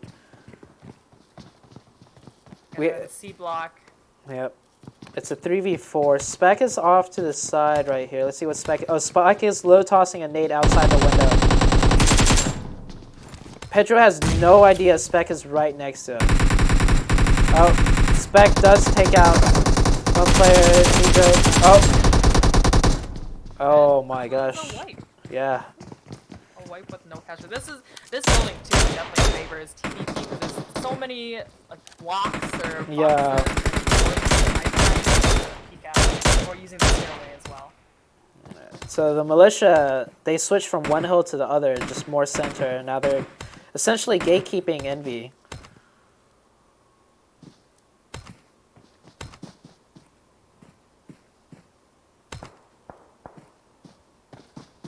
I like this spread that militia has. Notice how I like how they're spread out like this. Like definitely a lot of circle control. Yeah. The Steve-O looking down into military base, and then whoever's on the back end, I believe it is, Snowy there, looking over at the blue compounds down to, what direction is that? West.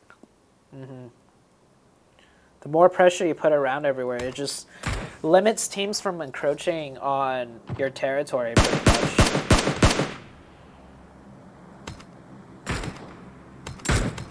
These hill positions at Millie Circle are so strong. Because even if you get 2 of your players knocked, it's really hard for a team to drive like across the ways to like push up into you. Where do you think this next circle is gonna go? That closes. Either where militia is, or it's gonna drop straight into where Tempo is. Yeah. I thought I might go out. To Snake? On the flats. Onto Snake potentially. Potentially, yeah.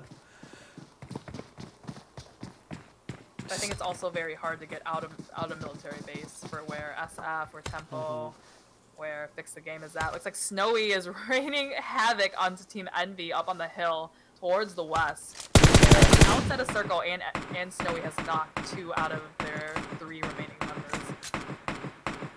If Envy had a vehicle, they'd be able to just drive down and... Yeah. Oh, and OP Snowy, she got... I don't know about the 4th member, but she definitely got the 3 remaining members of Envy. She does have 4 kills right now. And is that helmet off from previously SSG? I think it is. Oh, okay. So he's on. Okay. So that explains why that one play that Gui did back in game 1, that quick off angle. So I'm pretty sure Helmet Off didn't join just any random team. So this SK team is probably a high caliber team. We just have yet to see them in scrims and tournaments, but I think we'll see them pretty soon. Oh, Snowy gets knocked by DPM right now. Got knocked from like prone, reduced to recoil 6 times on, I believe that was the M4. Salty with the red dot though. Outside of zone, trying to res. Oh, I don't know if it's gonna be. No. Shot from the militia. Goes prone in the grass. Yeah, that wasn't enough. There was no cover there. He was just prone. And oh, and you were right. I was right. It left out of. Oh my god. First time I was right tonight of where the zone was gonna go. Oh, Jingle shooting Teddy Bear in the back.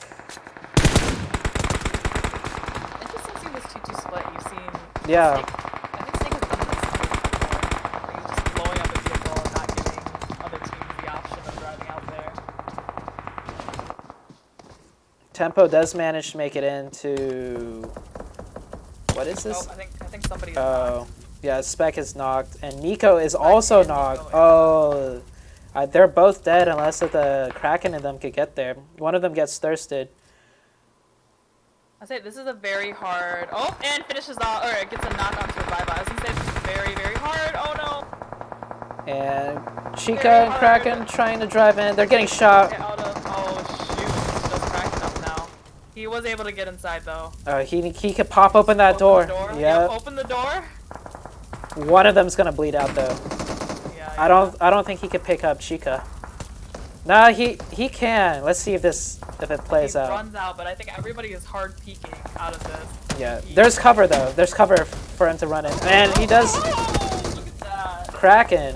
Sorry. Coming in clutch. So yeah. So earlier, yeah, you were talking about this 2-2 split by SK. This is a very. I feel like, okay, we don't see these 2-2 splits enough done, like in mobile, but I see these kind of splits done in PC, like all the time, yeah. Basically, they've completely cut off team number 11, Lithera, because both of them are pretty much, it's like a triangle split between the 2-2 split of Team Snake.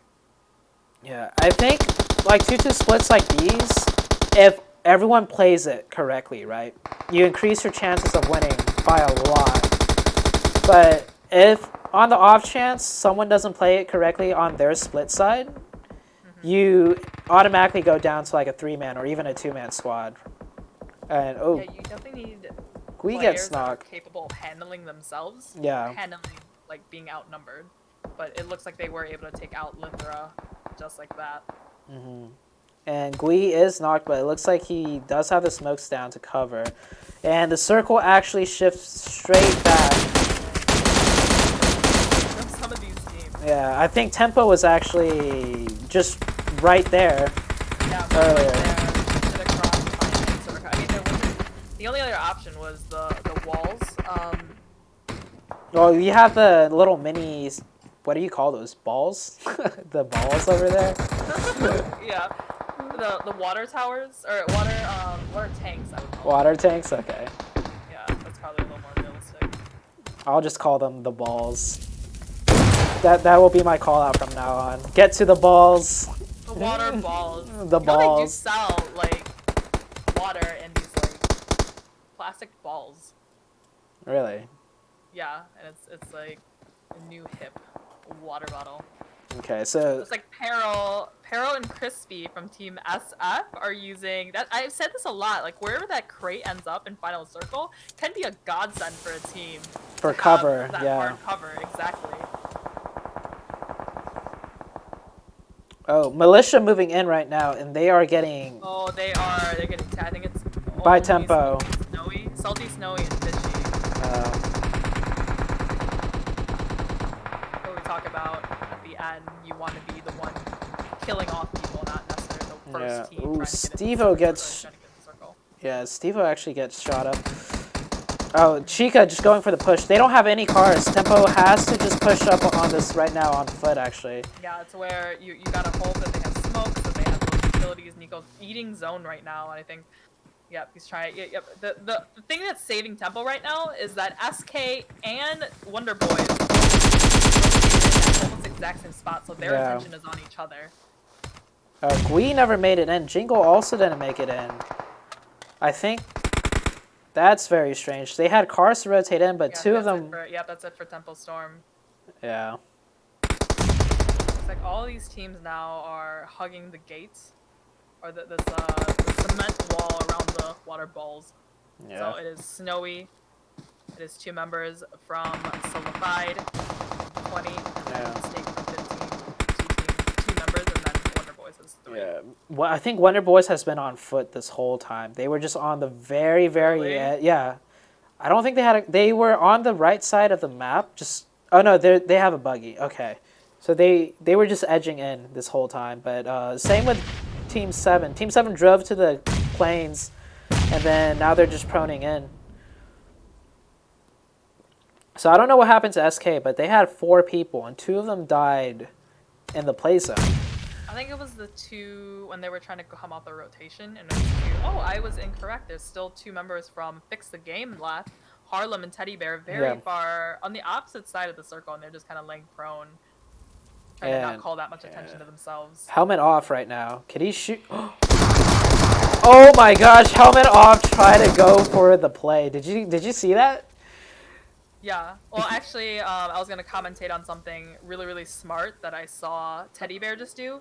He swapped out on his M4. He had a compensator, and he swapped it out for a flash hider. And I always say this, like when you're in like Gakka in the bushes or you're prone like this, you want to have to protect that flash, because that, you know, millisecond of surprise that you have on somebody could give you the edge to win the game. So if you start spraying at somebody, they know the general direction, but if they see your flashes, they can just zoom in, laser in on you. You could actually see if they're switching flash hiders and stuff out.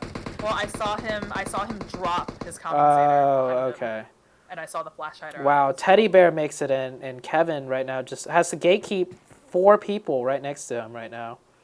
Yeah, and you see players do that too. They drop their backpacks, you know, at the very end. You don't really need that much ammo. And Teddy Bear comes in with the perfect third party and takes out Wonder Boy. Yeah, and now Kevin actually sees these 2, goes for the push. How fortunate for Fix the Game.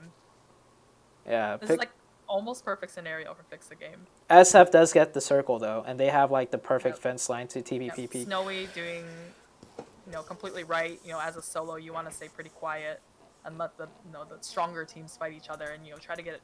You know, best case scenario, Snowy can get 2nd place potentially, or she can third party very strategically. She could get a first.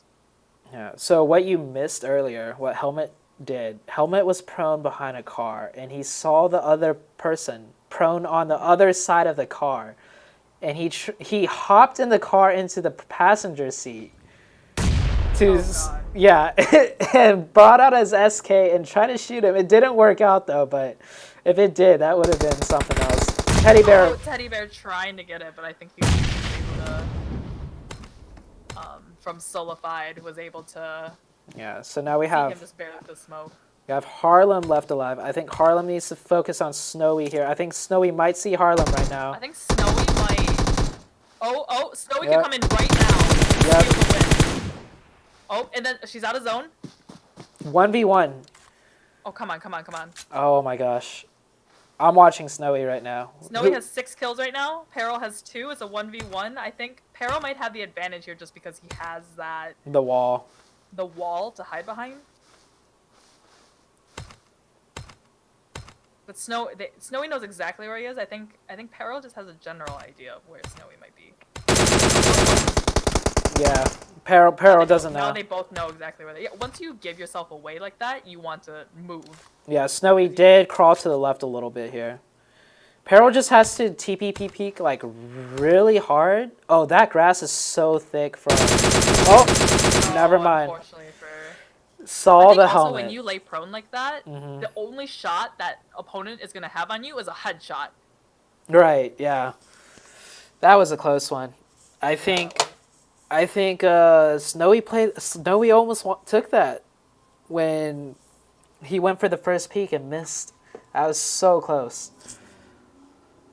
Yeah. Oh, Helmet Off is actually in the Twitch chat. He says sad face. I think he's just now seeing me talk about him hopping into the car, switching passenger seat, and trying to get that quick nod. Man, I wish I saw that. I'll watch it back on your stream. Yeah. But yeah, I see people do that all the time, like really ballsy moves where like say like you're driving a car straight into somebody and then you don't want to take the time to stop the car to get out to start shooting at somebody, but you see the car's still going, you immediately switch to the passenger seat and you start shooting at, you know, someone you're passing by. Like I've seen people do crazy stuff like that. He says, wanna outplay him but get outplayed. Tough fact. That would have been very impressive if that worked. All right. Thank you so much, Monica, for helping me co-cast. I think it would have been a lot harder for me to cast this. I probably would have just, I don't know, my voice would probably be gone. Doing solo is like, sometimes there's like awkward times and I like don't know what to say, so I pull up things like I look up, like I analyze like 2 different guns, or you know, like if someone's using a gun, I'll be like, oh yeah, and then comparison with this one. Just kind of fill up, you just kind of like word vomit into it just to fill up the gaps. Yeah, and I didn't scroll through the scores again. Whoops. Oh jeez, I had the scores on my screen the whole time. I just was like, oh, we're done. All right. You're so used to that as a player. Yeah. Boom, continue and get into the next room. So. Yeah, exactly. Habit. If you guys do want to check out the full scores, it is in the LMS Discord. If you guys do !LMS, scores will be posted there. I'll be doing these next week. Same time, same day, courtesy of LMS. Shout outs to Monica for helping me co-cast. She cast Wednesday Tempo Scrims at 10 p.m. EST, right? Yeah. Let me know if you ever need a co-caster again. Yeah. Oh yeah, I remember I asked if I could co-cast with you those Tempo Scrims like this week. You asked me 5 minutes before it started. I'm like, you gotta like set up screen shares. Like I told know, you on Discord, but I was planning on playing the whole time, and then I realized you never checked in. Yeah, I forgot to check in. That was my bad. But we have Aaron now helping us with the check-ins and stuff, so he's now managing Chovy. Also, Aaron's on my staff, so you like have someone right there. Super reliable, yeah. Aaron's actually been great. It's like you don't understand, like from a player manager, right? Which was what I was doing before. Yeah. I'd have to like call my teammates up sometimes. I'd have to like make sure we're in the room, and I forget to check in and stuff, so I fuck up also. And then the past 2 days, all I need to do is pull up our team chat. Code info's there. Aaron's pinging us. He's pinging my teammates. I'm like, dude, this is so nice. It's actually so much. Yeah. Like managing is a lot of work. It's actually a whole lot of work. Have to be very, very organized, and you know, I always try to do as much work on my end so my players can just focus on playing. So right. I don't have to worry about like, oh, I forgot about these scrims, or I have to, or like if I sign up for snaps, I have to like sit there in the channel for 45 minutes while I wait for the score to be posted for the announcements. You know, so like I don't know, it's just doing whatever you can. So appreciate your guys' managers. Oh yeah, for sure. Shout outs to Aaron. Thank you so much for stepping up and doing the managing. Yeah, it looks like my YouTube stream died at some point, unfortunately. So I could just hit end broadcast, right? And just don't discard the delay, and it'll just play all the way through. End it, and then it might come up with a scene that's like, you're on a delay. Like, do you want to end it now? Just let like the timer go out at the end. Okay. All right. You streamed on delays before. Yeah, I wanted to make sure, like with casting. Oh, I just need to make sure the scores go through in it. Okay. Wait, you're right. All I have to do is just not. Okay. I don't know why I asked. Did you have some OP 10-minute delay when you were streaming ESL last season? Did? Like 7-8 minute delay? I think it was more than 5. I remember we got super sweaty at some point. I've seen a 10-minute delay out of you before. Okay. Hey, we just wanted to be sure, okay? Because no one else was streaming. No one streamed their perspective. So I got the chat earlier. I don't know if you saw, but somebody commented like it was like midway through the first game, and they're like, "How many times is he gonna say angle?" And I like tagged. I think I told you this. I'm like, "Hey, mod, somebody make a tally of how many times ZooTay has said angle or off angle during the scrims." And I think it's at like 29 right now. Oh gosh. Okay. Well, I mean, you should hear our team comms when I'm playing with my team. The main word that gets thrown around the most is angle, because I'm always like angle out, or off angles. Hold this angle, set up on this angle. Like, dude, with the thing with PUBG Mobile that's different from like regular first-person shooters is because it's like in an open environment. The amount of angles you could take, it's like endless, right? And that's what it comes down to. Like in this game, it's just angling out. Okay, I just said angle like 10 more times, so you guys could tally that in. But it's up to like 40 right now. Yeah, I'm sure.